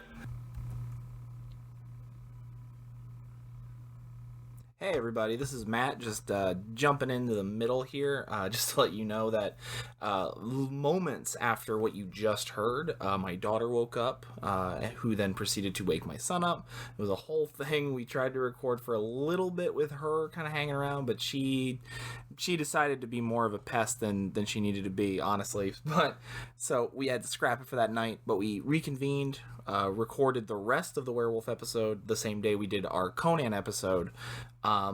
So there will be a noticeable cut and also a change in sound quality, as to avoid a repeat of waking my kids up. We ended up doing it outside, and it was honestly pretty enjoyable. But just a warning, sound quality is going to be a little different. Whether that's an improvement or not remains to be seen. So that's the situation. I will let the episode resume.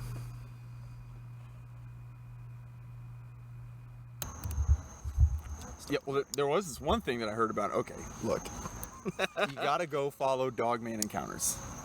You gotta go do it. Yeah. No, I was into that. Because, look, I don't know. Dude, Michigan and Wisconsin were like my jam in research. It's where they are. Oh, 100%. It's where they live. What's going on in this little area? Werewolves are going on. Anyway, okay, so this channel kicks ass. What I like about it too is it's not just some dick nose reading off 4chan green text. Right. You know what I mean? They have people that call in like the fucking Howard Stern show or something. And please, like Art Bell. Oh yeah, like Art Bell, for sure. Sorry, I'm very sorry, Art Bell. Got it. Sign of the cross. Spectacles, testicles, wallet, and watch. Anyway, this guy called in, and he owns a couple acres, or I think it was a pretty good amount of acres up in upstate New York. Right. And he comes home, and his cattle are like all huddled into this one area, clearly trying to get away from something. Yeah. And he's like, "Fuck, I got a coyote problem. His dogs won't go outside the whole fucking." Yeah, you do, pal. Yeah. Oh yeah. If only you knew. Anyway, so he calls his neighbor up, and we'll get to the neighbor because this neighbor is my boy. His name is Gene. Right. So he calls his neighbor up. He's like, "Yo, Gene, let's go for a ride in a buggy out back. We'll take care of this pack of coyotes." Sure. Yeah. Right? Well, he calls them coyotes because coyotes is like, that's more where I'm from.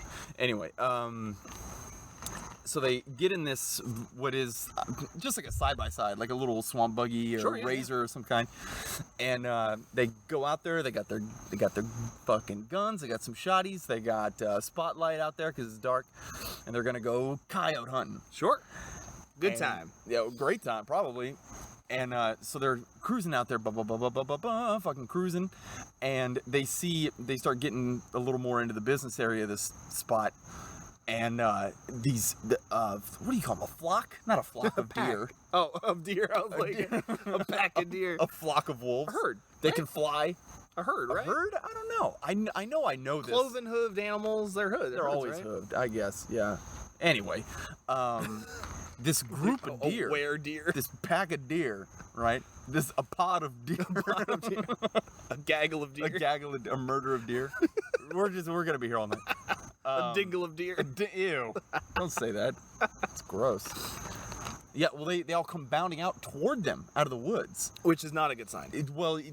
You are immediately less threatening than whatever they're running away from. Not good. Not a good time. So this guy, his name was Brandon, and he is saying like, shit, there's like a legit pack of coyotes out there. We're gonna have a legit pack of coyotes. We're gonna have to do some heavy work. And coyotes ain't no fucking joke. They are not. They'll kill you. They kill anything they want. For fun, really. Two of them could probably kill full-ass adult man. Oh, easy. Yeah. I mean, if they catch you, because coyotes are ambush predators too. Yeah, if they get the drop on you, which they probably do if they're fucking with you. Yeah. All right. I'll fucking brain 2 coyotes, dude. Tie them shits together, use them like nunchucks. Fucking playing games out here. Anyway, so he's like, shit, we're gonna have to actually do some. This is going to be more of an ordeal than what I anticipated. I'm not prepared for this level of engagement. We're going to have to really do some work out here. And so he shines the spotlight up there, and he sees the fucking thing. And it is it's a werewolf. Of course, yeah. Right? And it was just peeking out at him. Straight up dog man. And straight up motherfucking dog man. And there's some constants that happen in these stories. Like it said when he stood up, it sounded like a dozen people cracking their knuckles into a microphone. Right. It's got the yellow eyes, pointed ears, it's cock diesel jack. Yeah. They always, that was like 3 or 4 stories back to back said it did that fucking like bodybuilder arm out. Yeah. To like stretch its shoulders out. They are hype about the shoulders.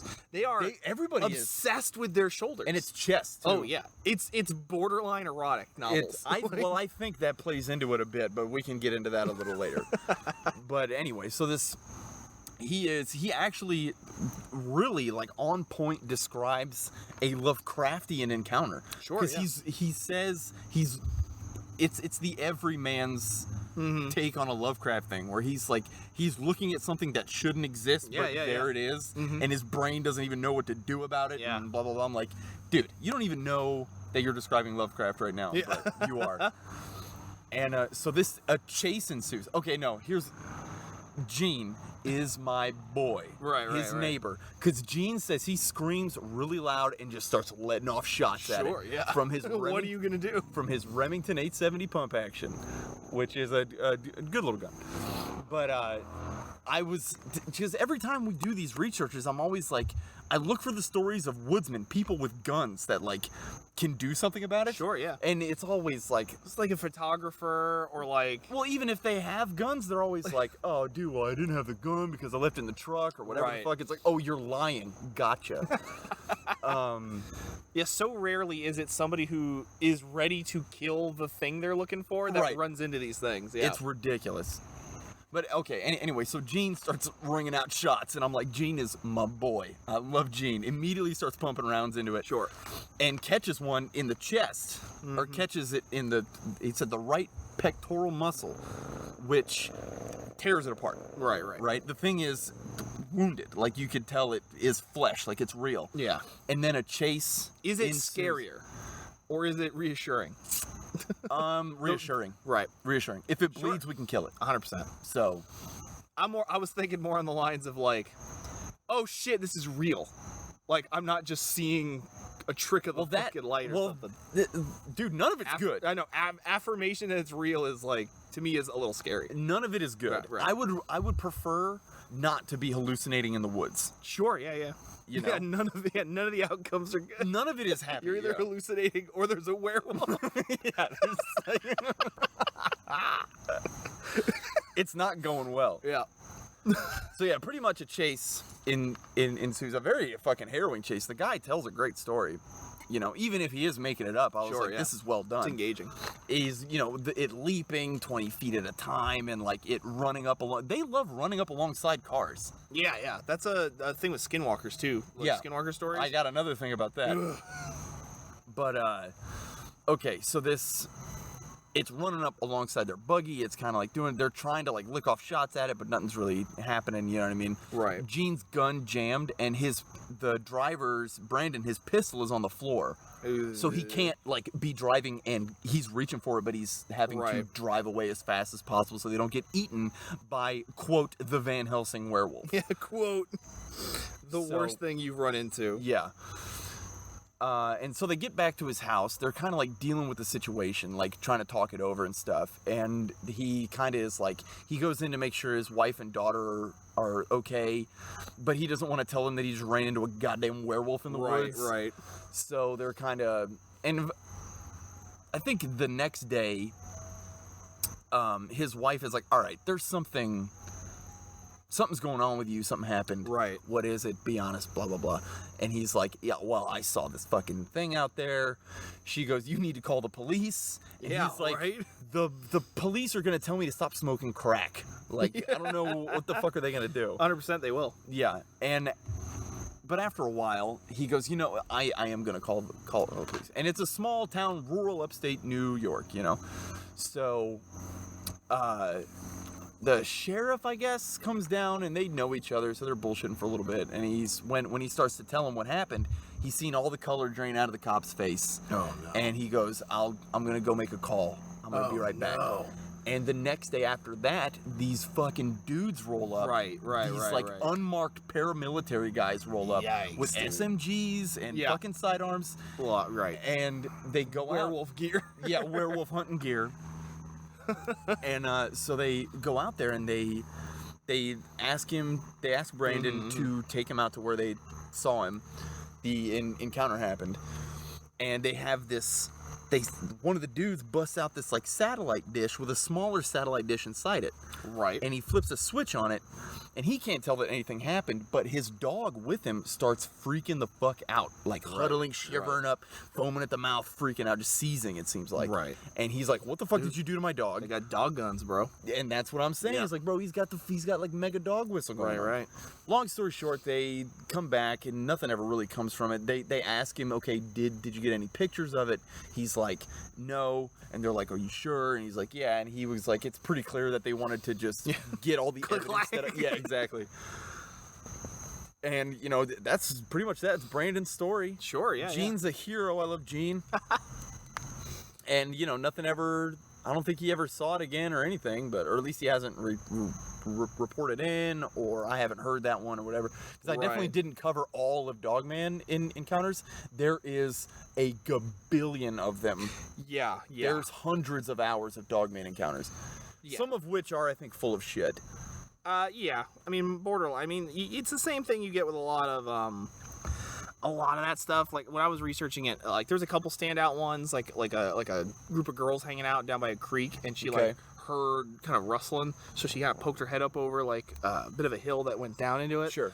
And it was not an inlet, but basically where the water kind of hits a bank and kind of pools for a little bit before continuing on. Sure. And she said she saw 3 of them all just hanging out there washing their hands and fucking sitting there drinking water out of the pool. Which I'm like, that's neat. Packs of them that she just had to drop on, and she just like... Well, speaking of, there was one story that I heard about this lady who was... This one I gave some credence to because this woman is a fucking terrible storyteller.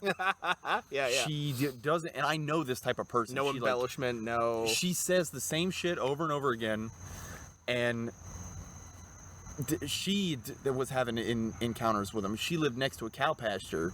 Right. And she was saying, like, she's close enough to throw potatoes out the window to the cows, and doesn't matter. She hears one get taken. Here's a baby calf get taken. Sure. And she said she saw him out there, and said they were fucking super graceful and like had pointed ears. The huge, she's also going on about its shoulders and chest. Oh yeah, man.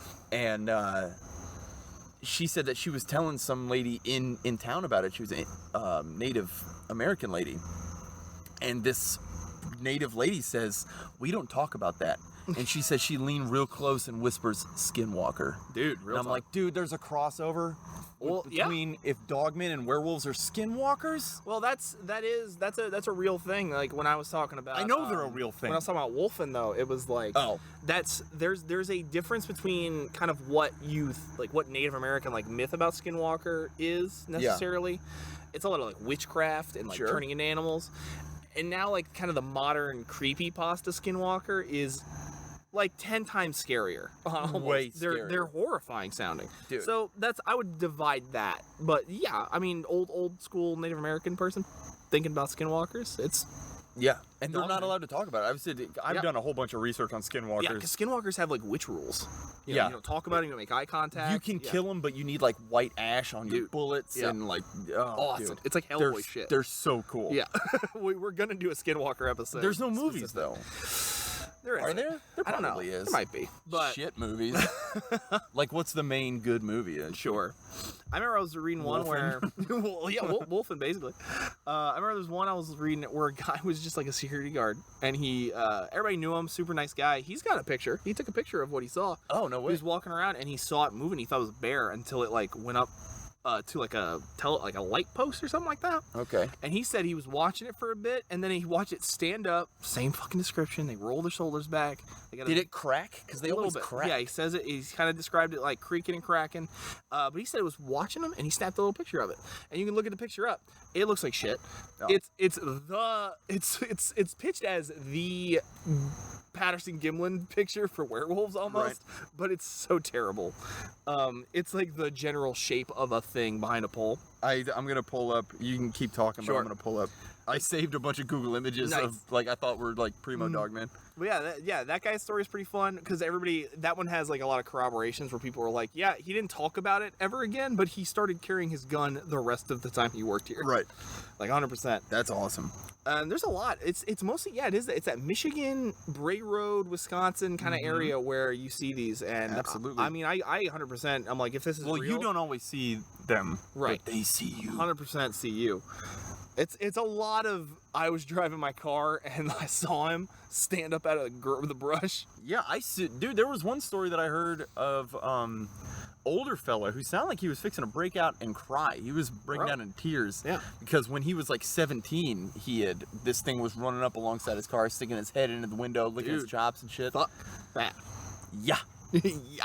Yikes. Well, there was this one thing I seen way back. Well, I guess not way back, but it was several years ago. Me and my buddy were watching bullshit like that and came across this thing called the Gable film. Yeah. You ever seen that? Yes. Dude, and we were on this shit. It's good. It looks really good. real And good. it's since come out that it's a hoax, I guess. 100%, yeah. I saw this interview with There's even like a follow-up video too of like Really? cops like coordinating. Oh yeah, and, they like, find the dudes corpses in and half stuff. and shit. Yeah, dude, Mhm. that was cool. That's right. Well, I really I have some misgivings about it because the buddy who I'd seen it with was about that life. Sure. He was like, "There's no way that is fake," because the way that the dude wearing a fucking ghillie suit that ends Yeah. up bounding down a hill, he changes direction with his feet. Yeah, it like, looks expertly. It's and practiced, it looks yeah. awesome. 100%. Just the way it cuts away and stuff is really good. I always my misgiving about that was always that it looked like a cow thing. It looked Yeah. more bovine. It was how very strange moving. because it's a dude on all fours. Yeah. Was not wolf-like. But it's mainly I like the little short film aspect of it. He shot it on what looks like 8mm. Yeah, super shitty. Like film. on this there's like shit in the film grain Yeah. and it's garbage. And but there's nothing is it's supposed to have happened in like the 70s right. and nothing doesn't look right. Out of place. Yeah. Period correct. Right, Nothing right, looks right. wrong. There is this one kid is wearing jeans that I thought were a little too baggy Sure. Right. because that's the style back then, but not the style Now. then. But there's just a dude with long, shaggy hair drinking beers in a flannel chopping wood. Sure. Nothing. Like- Nothing out of the ordinary for the time. Old school snowmobiles, those old like real boxy designs. yeah. Like if you ever see like a 70s or 80s Fox body Mustang, it's kind of got that same Right, real right. boxy thing going on. Dude, I love a good fake. I know it was Love really well good done fake. and like super props. Yeah. I have one big story that really stuck out to me. Okay. This one is it's this couple. They have a daughter. I can't remember how old she is. I think 11.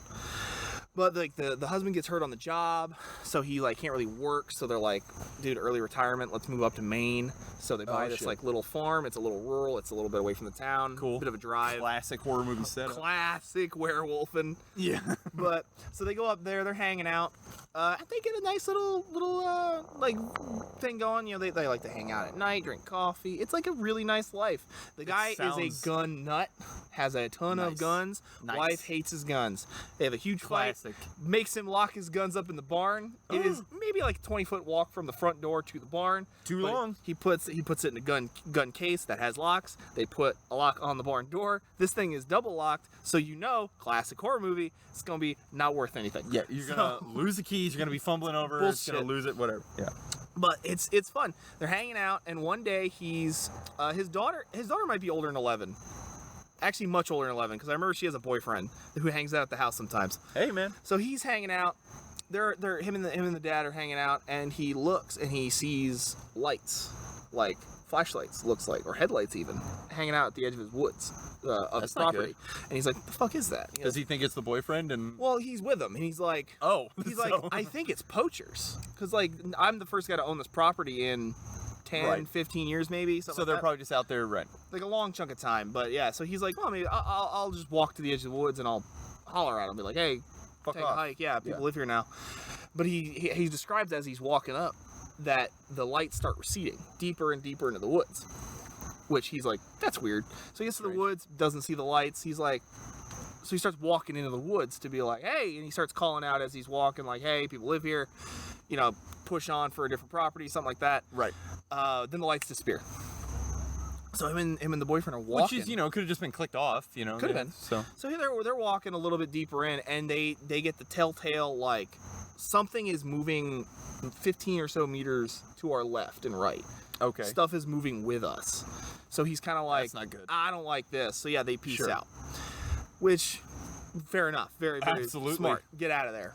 Because even if it's not poachers, it's something. Something that Something you don't want to deal with. something is flanking you. Yeah. Please leave. So that's they deal with that, and then a couple, it's the daughter and the boyfriend are walking through the woods during midday, and they Right. walking around, and they find this fucking hill, this like hill with like a tunneled out, like a cave. It's like a fucking tunnel going deeper into the earth, and they're like, what the fuck is this? Dude, This looks like a den of some kind. that's badass. And they start he starts shining a light in there, and he says once he starts flashing the light down, he hears movement and like low grumbling, And he's like, your dad might have been right. There might be a bear out here. Let's peace out. You know, Sure. it's classic horror movie. You downplay the threat at the beginning. Or just rationally explain it. Yeah, because you're not crazy. Yeah. So then that's all happening, and then the it's a couple. I think they say weeks or months later, but the husband and the wife are sitting on the porch drinking coffee as they do. Yeah. Ritual. When he just like, he's like, I want to go inside. She's like, what? And he's like, I don't know. I'm feeling like, I'm not feeling good tonight. You feel that like. That's a thing that always happens too, is like the foreboding. Yeah.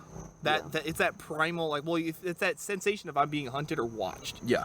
And he's like, no bueno. We should go inside. And she's like, I just want to sit down. The sun's almost down. And she's like, the sun just went down. I want to hang out for a little bit, you know. Right. And he's like, I think we should go inside. And then like, she just stops and's like, dude, you hear that?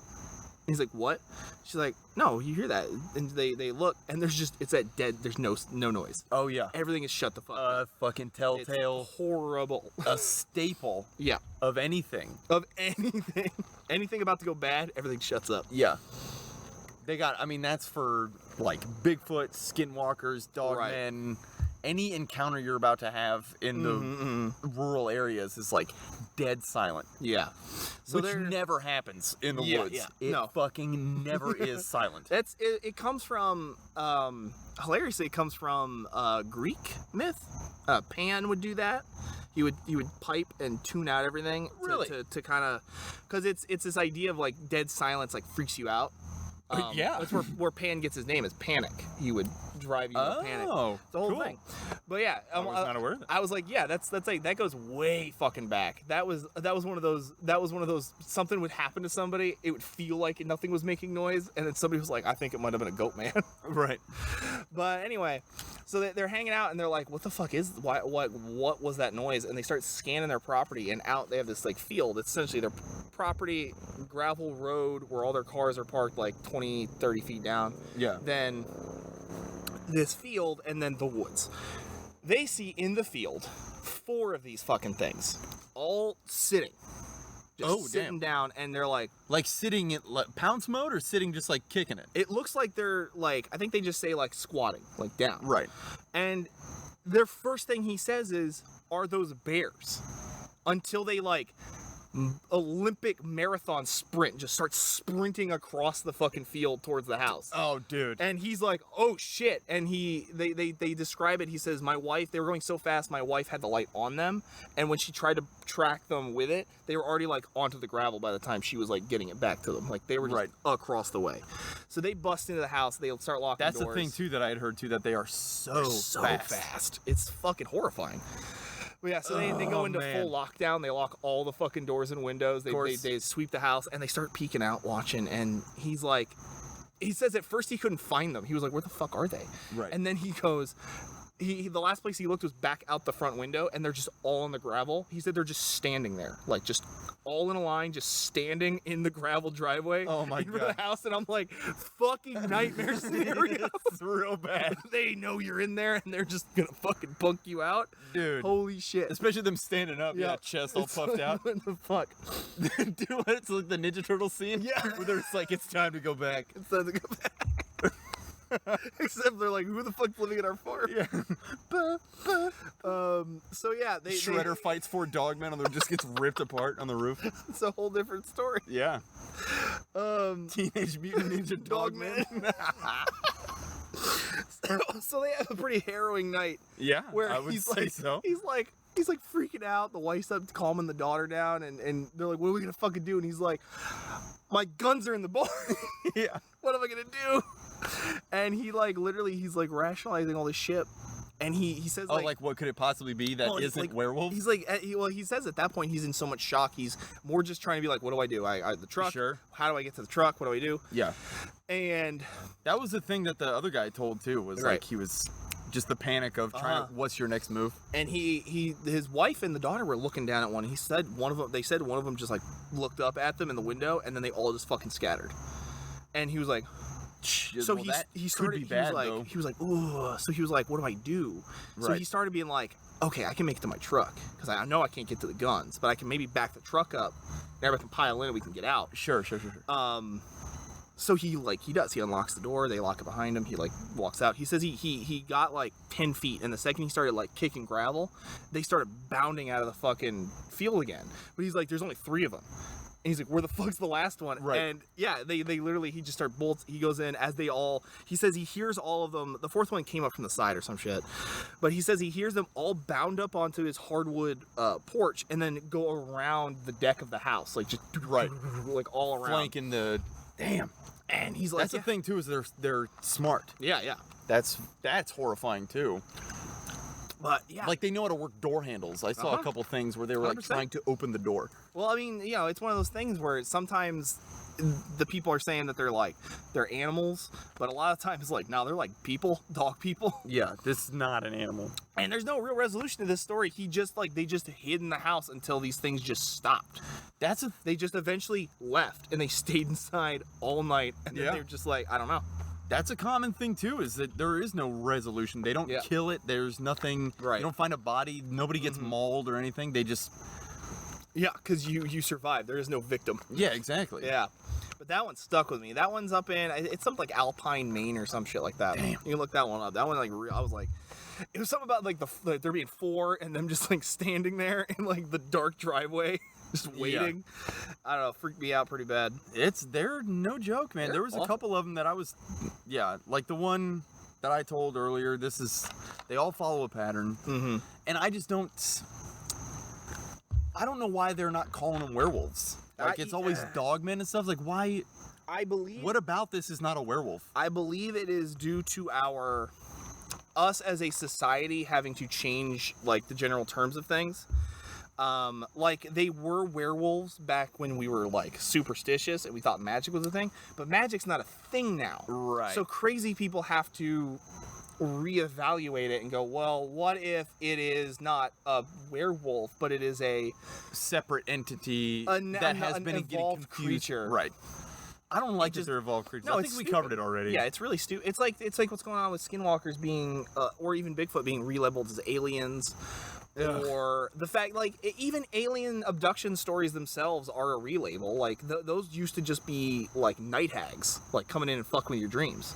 Right. And then somewhere along the way, that old idea of the babushka lady coming in at night, haunting you on your chest, that night terror paralysis thing, it got replaced with, shadow men and aliens, more science-y kind of shit, because we just, as a society, don't think like that. Which I like to a certain extent, the rebranding of things, and sure. And I'm a big proponent of trans-dimensional shit. Right. You know what I mean? Stuff the membrane between realities plural right. being thinner in some places or at some times of the day. Right. You know, time being a straight string, and it's sure. Whatever. Yeah. But I'm not against it getting relabeled, sure. I guess. But it's you're not calling it werewolves because you don't want to sound like a dork. But you're also talking about dog monsters in the woods. Yeah. So what are we fucking doing here? And I don't. It is very interesting that dogmen sightings, they never even, the idea of there being a person behind the werewolf in these dogmen things, it's a non-thing, because as far as the sightings are concerned, it's an animal that looks like that, which is a shame, because when I was reading that story about that barn attack, I was in my head I was what are they thinking? Because those are dudes that turn into wolves at night. Right. They run around at night as a dog man, and it's scarier to me that they're fucking magical dog men. Yeah. Or even biological, I don't care, but whatever. Not non-animal. Yeah, exactly. But, that they can reason and use doors and probably guns if they had the fucking chance. Well, their hands are probably too big, but maybe. Fuck, that's a whole nother. If they get to use guns, we got big problems. But I like werewolves. But what I like about werewolves, which sadly isn't held up by dogmen, even though that's the Dogman sightings are some of the best ones, like for the story part. Absolutely. They're the most harrowing. They don't scratch that itch of like what a werewolf is, of like that person with Sure. like an animal side or a curse. Well, They because don't- you're not seeing it from the werewolf side. You're Right. seeing it from the victim side. Right. You know what I mean? You're not seeing the cool part of werewolves, Yeah, which yeah. is the dichotomy of man. Yeah. And It's just a the- shame. It's a shame. I agree. 100% shame. Let's go be werewolves. Let's go be werewolves. It probably sucks. Yeah, 100%. Well, I mean, like, depends on the werewolf, You get the They ones that can mostly do suck. it. Well, you can do the one where it's like whenever you want. That's a thing, and that might be fun, but It hurts doing it. Sure, maybe. Almost every time. it feels great. No, they're yelling yeah. and ripping the flesh off and stuff. Sure. They're not having a good time, man. No, they're not really. But yeah, I like the whole mystical side of it. I like Sure. the, cursed bites. I like when they're ointments. I like old Norse wearing animal skins to get the Right. heart of the animal. Fuck Sure. it. All about that life. Yeah, I'm not averse to it. Yeah. But I do Alternative is naturally evolving dogmen. Yeah, well, that's the only way to get at cool werewolves is some Yeah. sort of magic. I do like pacts with the weird dark druid pacts Yeah, with yeah. pagan gods that let you do shit. That is very nice. Yeah, there was one guy I was listening to. He's legit sounded like an Art Bell call. Like he was just explaining. They shit. fucking all do, buddy. He was They just all do. explaining shit like shit like that. He says he is in the company of dark fucking wood cults that dress as animals in the night, and I'm like, That is bro, so let baller. me meet them. Dude. For the last time, Mr. Adams, we don't know where they meet. Yeah, we do not know where they meet. Fucking, that's some true detective shit right there, man. Right, 100%. Fucking woods cults, and that would be a good true detective season, or like Fish and Wildlife. Right. Out there fucking That running was- at park rangers doing some shit in the That woods. was I have the notes for it still. I was gonna run you guys a game once. Oh And it yeah, was- yeah. It was The set, Pacific it was Northwest. set up there, yeah. And it Yeah. had the dude that might have been a werewolf. But yeah, werewolves are just super neat. They are cool. Like I love all of them. I like to imagine more detail to kind of the standard dogmen. Like I love to think like, what happened to these guys? Why are they all 4 dogmen in the woods? Well, that's the thing is what I always was thinking when I was listening to all the Dogman and werewolf bullshit, the people getting accosted by them was just like you're just not seeing the werewolf side of it. You don't find 4 naked dudes in Yeah, the woods because you're not going outside. After you encounter these things, you're fucking you're staying where you are. Yeah. You know what I Like, mean? what are you gonna do? Yeah, you're gonna get torn apart is what you're gonna get. Yeah. But yeah, no, I love. Your best bet is to be bitten and be a werewolf now. That's like Yeah. the best case scenario. Werewolves are almost like zombies in that regard. Absolutely. Like the bite that spreads, except they have a little bit more of a I guess a existential crisis to it of what am I turning into? Do I enjoy this a lot? yeah. You don't tend to get that with zombies. No, you definitely don't like it when you're a zombie. No, because it's death. It's But if you few hour death.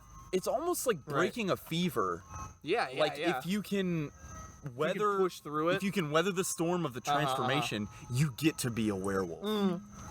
which is rad, which can be rad, That's horrifying. I don't know if you guys can hear the ice cream man, but Yeah, what is up? It sounded like there was like multiple ice cream trucks for a sec. oh my god, they're airborne. Bro, it's so late. I know. Bro, that's a midnight ice cream truck. Oh shit. There's something in there. There's something in there, and it ain't no ice cream, man. Ain't no ice cream. There ain't no good humor about that, man. Good, he's Anyway, he's I don't know receding if into the night. I don't know if you guys could hear that, but there was a creepy nighttime ice cream man. Anyway, Made worse because we're at a campfire. yeah.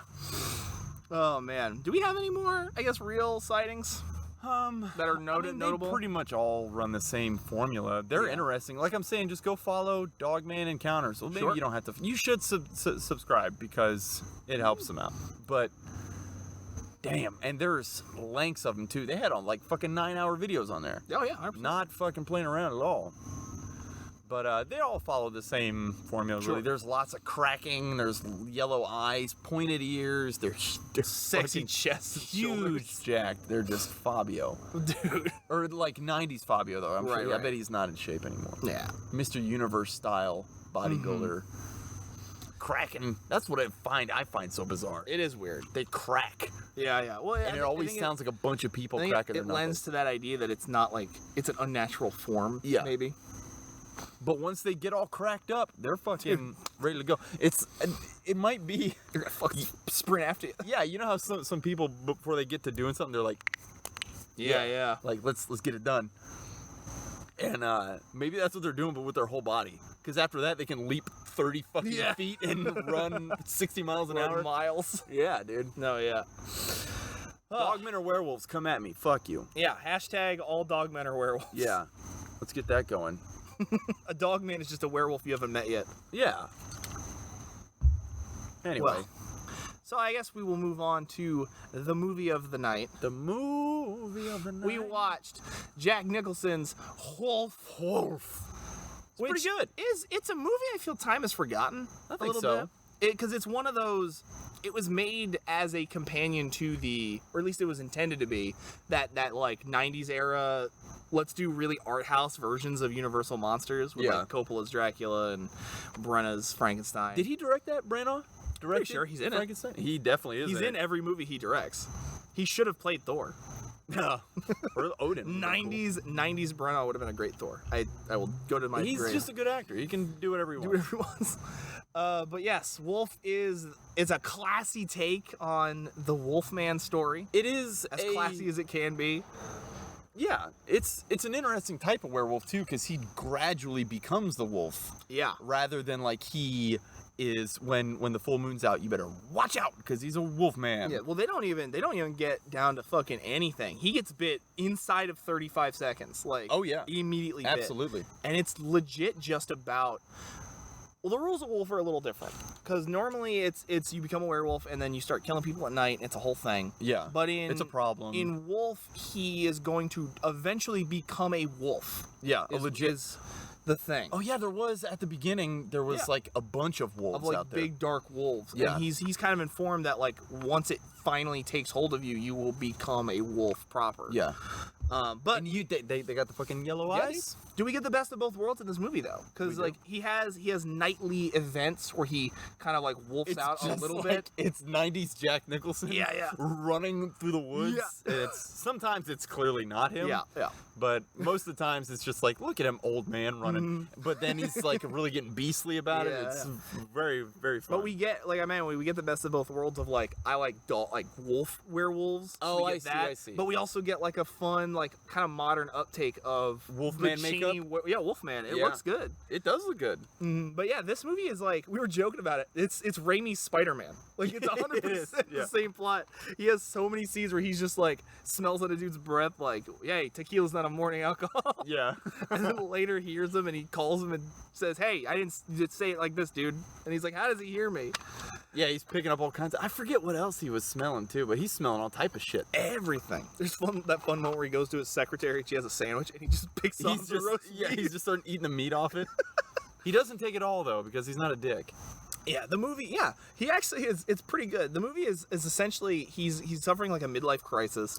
His He's- job is being taken away and given to a younger, more aggressive James Spader. James Spader. Because like who are you gonna blame if James Spader takes your job? Yeah, come on. But yeah, He's just a handsome, cute little boy. He's basically being muscled out because he's a little too old and he's not so like he's not as aggressive. he's not in his, passionate yeah. anymore. Well, it's a publishing house that he works for, and he must Right. be like, what do you even call his position? I don't He's like- remember what his job was. He looks like he's running the joint, though, or at least in some He's something like to capacity. do with like procuring artists, maybe. yeah, something like that. Or authors, I guess. We were An author is an yeah, artist. it was mentioned, but we were probably saying something like, "Man, this is just This is just Spider-Man. Yeah. But yeah, Yeah, it's, so it's he's literally kinda- just a midlife crisis movie. He's losing his touch. Right. And he is kind of having like a crisis. and then he gets bit by the wolf, and it starts fucking kicking his life into gear. Yeah, it's like a good thing for a while. Like he's enjoying absolutely. it. It's a good thing for most of it. Yeah. Like for the grand majority of things. Until it really starts like getting like it starts like taking a toll on him. Like he looks like he's getting exhausted from it. Yeah, but it's worth it, I think. I do. Yeah, Well, because he spends, even when it's a good thing, he spends a lot of time in the movie just like trying to figure out what's wrong with him. Yeah. You know, trying to figure out a cure for it. He goes to the mysticist guy. Well, and I love at the beginning when he's like, he goes to sleep and his wife comes in. She's like, "You're still here?" And he's like, "I thought I told you to wake me up at 7." She's like, "I did. It's 7 at night now." And he's like, "Wow, I slept all day." And the guy's like, "Wow, you have a chip in your step. What happened?" He's like, "Dude, I slept like a whole 17-hour day. Yeah. Caught up on my sleep. Slept like 22 hours and Had some fucked his wife. raucous sex with his Yeah. wife. Dude, it's good. It's so He's good. like, that's all you gotta do, sleep and fuck. You're doing He's well. feeling You're like, better. Yeah, he doesn't understand what's wrong with him. Yeah, he's always like, I need to know what's going on. It's a bit before he's like, maybe it's I got bit and got the heart of the fucking animal in me. Yeah, I could see, well, because he goes to that mystic dude. I said mysticist earlier. That's definitely not how you say that. But I like the name mysticist. Right. But, Mysticist. yeah, well, I have no qualm with trying to figure out what's going on. Why am I different? What's happening Yeah. to me? But the way it's framed is like like there's something wrong. I was like, bro, this is great. I mean, every part of your life is gaining. I think he more just like wants to know, because for a little bit he's like, I feel great. Yeah. Like it's really, he isn't until a little bit in where he's like, because he's waking up and he's all sweaty and he's At first, he's like, when it's probably just because he got a good night's sleep. He's like, man, I feel good. Yeah. But then it's like this is lasting too long, and there's something clearly different. I can smell fucking alcohol in people's breaths. Yeah. Like fucking. Well, he smells like, James Spader on his wife's. when he finds out James Spader's fucking his wife. Yeah. I think it's mostly once he starts like killing animals in his sleep, like hardcore. Well, I mean that's because I think it's almost like Venom. Like like Spider-Man Venom, you wake up and you're just like, why am I still fucking so tired? Or like, Right. why am I sweaty out here? What am I doing? Yeah. You're just like, you're starting to feel weird, and he's like getting aggressive and hostile with people, but it walks the line. Like it's one of those things where we made the joke where we're like, it feels like they were writing this, and every like 15 or so pages they go, this is a werewolf movie, not a publishing house movie. Yeah, not a business thriller. Or The way it's shot too is how like very Nicholson got his neo-noir. groove back. Like it's super neo-noir how it's shot too, which I appreciate. It's like definitely 90s noir. It was good too. It was like the shots, the dialogue. Oh yeah, Everything about it. There was pretty snappy. I wish I wrote it down. There was something he said where we were like, "Fuck yeah!" Like half the line. There was so many good lines. Oh, when he was at the party Yeah. and he was and I was like, "Yep, that's just fucking me." At that age, 50s, just talking about how the world's fucked. He's drinking bourbon out of the glass, just not giving a fuck. What if it's a dog man, dude? Dude, yeah. We heard a crash out in the woods. It's probably gonna be a dog man. Hope so. Dude, bite me. I'll interview him, Bo. Yeah, Dude, that's the sit saddest part. Jack Nicholson's trying to figure out what's wrong with him, and he goes to that mystic, and he gets, explained, and the mystic's like, "Can you bite me? Yeah. Because I don't think you can turn me through your passion alone," which is an interesting detail to it, where It they is say, like, you I can, guess not you odd, can but- turn somebody with your passion, like your emotional. If they're energy. if they're open to the spirit of the wolf. Yeah. Very It's kind of neat cool. if they're like in tune with you. That's kind of a neat take. That's that druid shit right there. But then Jack Nicholson will bite him, which is like, come on, man, bite that him. poor native. That But poor at the same native guy. time, does it work though? Yeah. Oh, actually, no, it does. Yeah, because he bites. When he confronts. This is maybe my We're- gripe with the film. We're jumping around. We're all over the place. But My big gripe is less that he frames as a problem. I wish, because he confronts James Spader because he smells him on his wife's clothes. yeah, And he he bites runs him. down there with Yeah. that weird run. But he bites James Spader when he's like confronts him. Yeah, like, bites him on a hand. He puts his hand on Jack Nicholson, and Jack Nicholson's like, ah.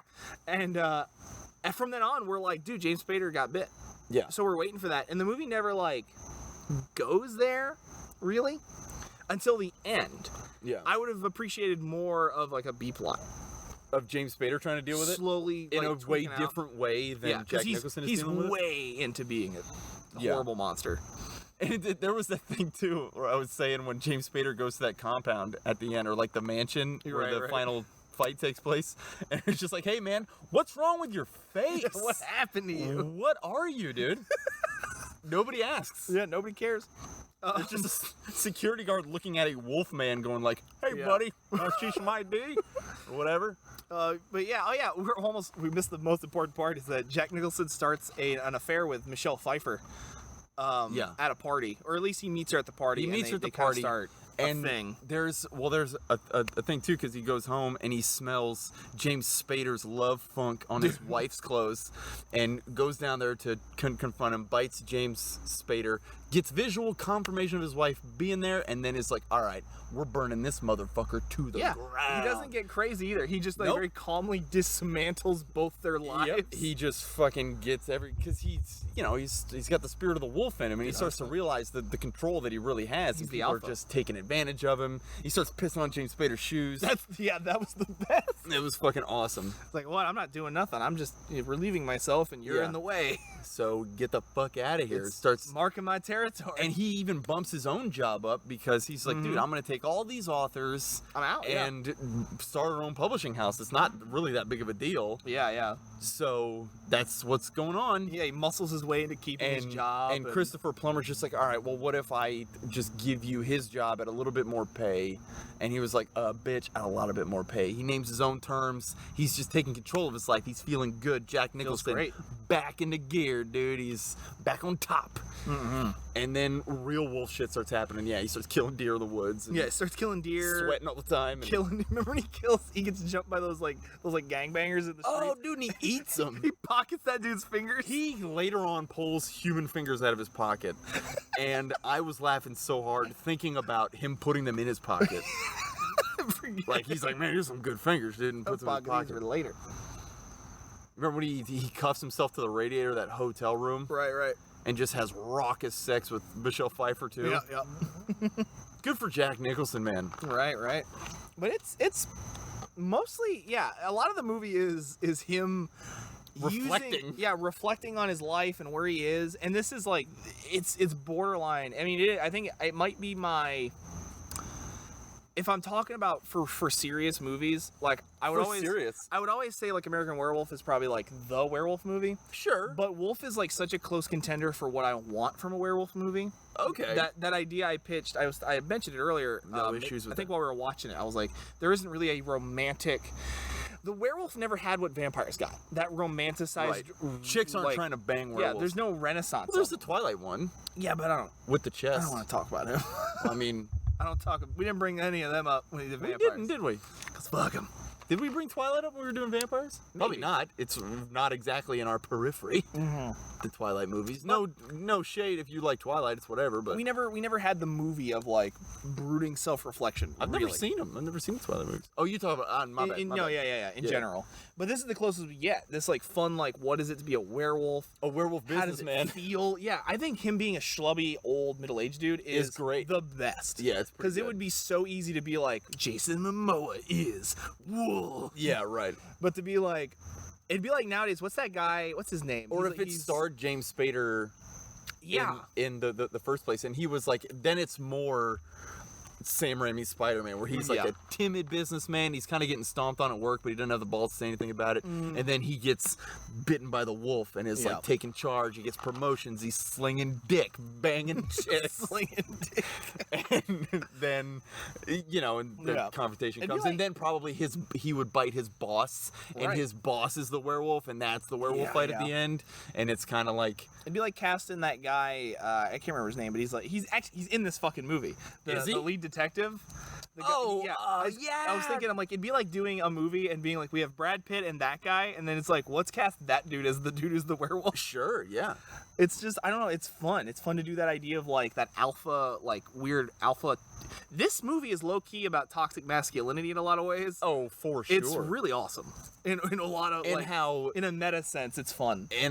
like James Spader is the naturally toxic one. Jack Nicholson used to be in Right. in the terms of toxic masculinity as the idea exists today. Sure. Would be Jack Nicholson has to get his toxic back, Dude. to like take his charge in the workplace never take quite what is does. rightfully his. It's actually kind of neat. They do feel like a side of a coin. Like Jack Nicholson is very much like a healthy masculine.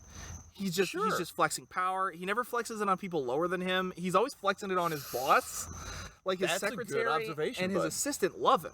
They have such a healthy working relationship. Because they're in the pack, dude. Yeah, they're all together. Those And are his fucking boys. Frasier's brother, David Hyde Pierce. He loves his wife until she fucking betrays him, and then Yeah. he doesn't fucking cause a fucking scene. Doesn't yell at her really or anything. He confirms and he moves just on. cuts her out. That's it. And He's- she comes to him all like, I'm so sorry. And he's just Right. like, whatever, dude. And then you get James Spader, who is like actively gunning for other people's jobs. Yeah. Like sleeping with married women, like actively trying to rape Michelle Pfeiffer in the climax of this for real. film. And it was the whole sleeping with Jack Nicholson's wife is a total power play because Right. he's like taking his job, fucking his wife. He's like, I'm the new Jack Nicholson, dude. Right.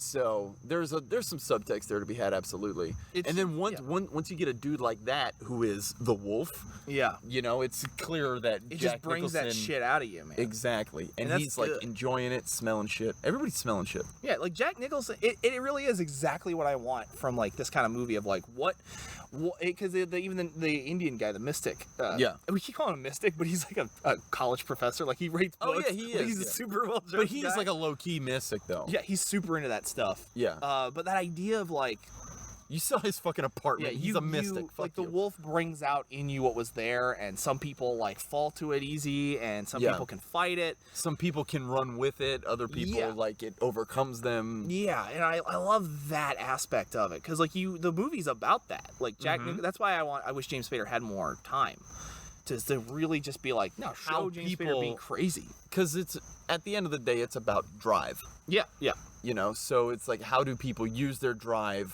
Someone getting his drive back. You know, It's fuck. I like Wolf a lot. it's a fun movie. Yeah. I've seen bits and pieces of it on TV years and years ago. I think they used to play it on AMC. Sure. And but I'd never seen it front to back like that. Yeah, my mom loves Wolf. I watched Wolf for the first time because I was digging through her VHSs. And Really? I was like, what's this? And she was like, oh, it's Wolf. I don't think you'll like it. And I loved it. Yeah. at like 14 or something when I watched it. But I was like, I like this rad as hell. It is a good movie. I'm super into this. It's the second movie we watched that might be taking place in like live action Gotham sometimes with the lighting. The lighting and also Michelle Pfeiffer's manor. Yeah, it's pretty totally Gotham City. fucking Bruce Wayne's house. Pretty Gotham City. It's fun. It does end in like a werewolf fight. Of course. But it's better than the Benicio del Toro werewolf fight. 100%. Because that's like, you made the joke earlier about it would be like his dad or her dad that gets bit. That's borderline what happens. It's an old shitty jacked werewolf. It's awesome. But yeah, no, this movie, it ends with a werewolf fight, but it doesn't. They're not like silver bullet weakness werewolves. They're just like dudes. Yeah, I wouldn't say it's even an overboard fight. No, it's pretty standard. Pretty like there's a lot of wrestling on the ground. Yeah. A lot of like snarling and It's like a lot of assertions of dominance. yeah.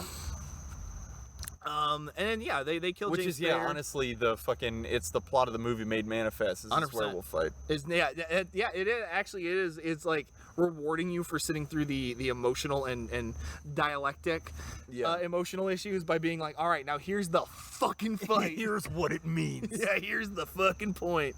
We did the metaphor. Now let's do the Now actual. let's fucking beat the shit out of each other in Wolf. It's fucking. I like it a lot. It's but fun. yeah, Jack Nicholson runs off into the night. The key there's Directly after, right? He runs off. Like there's not even a wind down. No, he just fights like over, Caesar bolts. runs. I think it's because like it's the night. Becoming more and more wolf as like trees are going That's by the and best, when it's like you're getting that he's runs. clearly becoming the wolf. Very very cool. And there's that great like. Because there's a pending investigation in the film because his wife gets murdered, which I still think is James Spader that did it. I think did they confirm it or not? They don't mention it. It just kind of goes away. But his wife gets killed and it's under suspicious circumstances, and it's one of those like, did he do it or did he not? He might have. I like to think that he didn't. because I'm like, It'd be an interesting twist. I a little I tighter. can't remember if they. I don't think they did. But then like Michelle Pfeiffer she smells somebody's booze on their breath, and you're Yeah. like, whoa! But From fucking 30 feet away. Dude, Michelle Pfeiffer didn't get bit, and it's one of those fun things where it's because they had that raucous sex, man. Yeah, they're biting in They're bed. soulmates, and he woke her up, man. The wolf Yeah. woke her up. It's a love story. It's about love. It's about love and It's about greatness. and how Nicholson got his groove back. And then she thinks that's the kind of where you start seeing the trees. The ending is actually really nice, where it's implying that she's gonna go find him as soon as she can, because he's out in the woods somewhere as a full ass wolf. Just the legit wolf, who is definitely like fucking made alpha of that pack because it's Jack Nicholson wolf. it's He's Jack like, Nicholson wolf. let me tell you how the business of this pack is all wrong. 100%. You know, you're not doing your taxes properly. You're not doing your taxes right. I like Wolf a lot. Me too. When we watch movies on this, it's always like sometimes it's like a really like influential one, like Cannibal Holocaust, or it's like a forgotten kind of classic, like Near Dark. Oddball pick. Yeah. Or it's the fucking left field masterpiece that was The Man Who Shot Hitler and then also the Bigfoot. Yeah.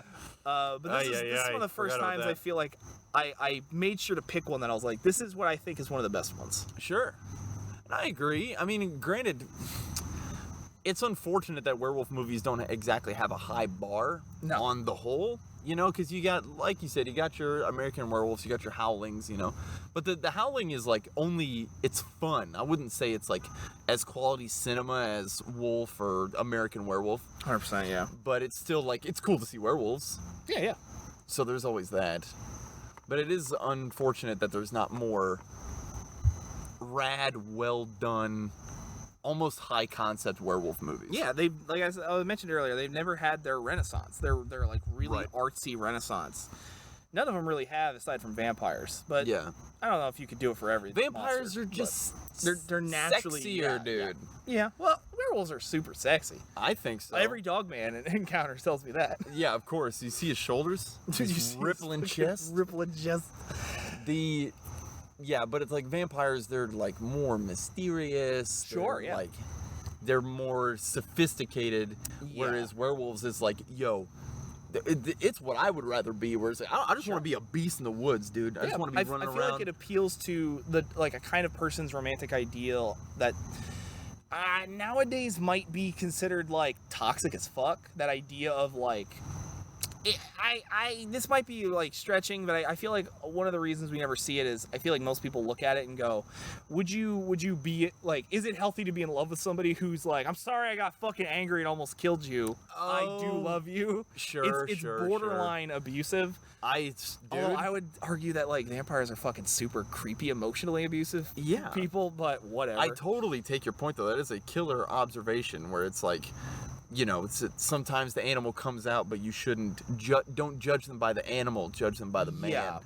And I feel like it might rub shoulders a little bit with that too much. Yeah, just don't get drunk and beat your wife. Don't do you know that. What I mean? And then pretend it was the werewolf. You know what I'm saying? That's why I like all werewolves. I have no gumption against.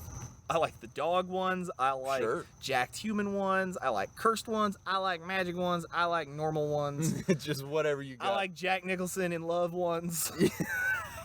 I like them all. I like the idea of give me any werewolf you got. It is funny that like it's just werewolves. Like you don't really get lichens of any other animal type in like popular fiction. No, like it's there's no almost werebears. Exclusively like a fantasy. D&D thing. Werebears, werehyenas, whatever the fuck. They don't wear rats, I think. None of them wear pants though. No. Were-rats are one of the classics. Man. But yeah, I love werewolves, man. I love them a lot. I don't know if I like them more than vampires. I think I like them just as much as vampires. I think it's a pretty even split. I can't pick my children. I know, right? Right. As far as like what I like to see is fine, but if it's like what I get to pick to be, I pick werewolf, dude. Probably pick vampire. Because I want to I like Hulk type things. Sure. I like where I can be a regular dude, but like, especially if it's werewolf on command. Yeah. I'm there, dude. Right. I'm there. I want fucking ripped jeans, all jacked, fucking rippling chest. Or chest. Furry rippling chest. So do we have anything else we want to say about werewolves? I don't know. They're pretty rad, man. Go get bit if you can. Dude, go get bit and then bite me. Oh. Maybe not. I mean, I have 2 kids. Maybe wait till I'm retired and my kids are out of the house, then I'll go I would werewolf. say just wait until they're old enough to like be in the house by themselves. Because they'd be like, yo, daddy's got to wolf it up. Dude, I gotta go wolf. I gotta. They wake up, I'm just in the living room naked. Yeah, with a dead deer. Like, Dad, come on. Like, oh, and I drag it inside again? I'm sorry. I Sorry. told you to lock the patio door. I always come in the patio door. Yeah. You know Daddy can't open doors when he's like that. Just fucking. That's me trying to like door handle it. Yeah. You can't see. You're Hands you're are too listening. big. I got like big and clawed. Halloween costume hands. Yeah, it's The flappy rubber. That's funny. Oh, Too funny. so that was our segment on werewolves. We love them. We're scared of them. Oh yeah. 100% scared of them. They're, Oh, they're sure. horrifying. But honestly, anything you love, you should be a little A scared little of. scared of it. 100%. You're not loving it properly if you're not scared of it a little bit. But I Put have that shit on a t-shirt or a business card or something. That's yeah, actually one of those cat posters. Yeah, it should just be like an Instagram post with white text over like a out of focus sunset or something. But that is us for werewolves. I have picked out our next topic. It's a little bit of a odd one, I like maybe the for the odd ones. for the research. I've also picked out the movie as well. Oh man, dude, we're all sad. So you rolled a die before we started recording, and it was That's like right. it was on like there was around 2 or 3 options, and I decided to go with this one. We're gonna cover urban exploration. Oh, The idea of people exploring abandoned locations, finding all kinds of weird empty shit. places, finding weird shit, running into weird people, shit they shouldn't see. This does rub shoulders a little bit with another one we did, namely found footage. Yeah. There will be some found footage. Probably all of it will be mostly found footage, Yeah, if it's done properly. 100%. Yeah. But I like this idea a lot. It's a big interest of mine. Is finding some old like abandoned mall and start going around and you're Dude, like, whoa, somebody lives here? Fucking love to do it, and I have watched So much. some hours of YouTube videos. Uh-huh. Oh yeah. Fucking urban exploring, but I don't know about no movies spring to mind, but I'm sure they're out there. Yeah. So the movie we are watching, I've never seen it. It is called Urban Explorers or Urbex. It's God. It's a German film Okay, that's about exploring. Essentially, this town has old, like Nazi bunkers from World War II. Cool. And a lot of people run. The plot of the movie is that people run. I guess in real life too, they run illegal tours of them, and it focuses Sure. on a group. Is on one of these illegal tours. Shit goes wrong. Ain't no help coming. We're gonna watch Urbex for our prep, and we're gonna go ham on people exploring. finding fucking mutants where they shouldn't be. But that is us for the night. This has been The Scariest Hour, Friends of the Paranormal. You can find us on Twitter at The Scariest Hour. Yeah. Facebook, same. Libsyn, all of the above. We are now on YouTube as well. Find us there. Still can't get us on Spotify for some reason, but we're working on that. You're trying to. Working on it. But as always, we've had a great time talking about werewolves.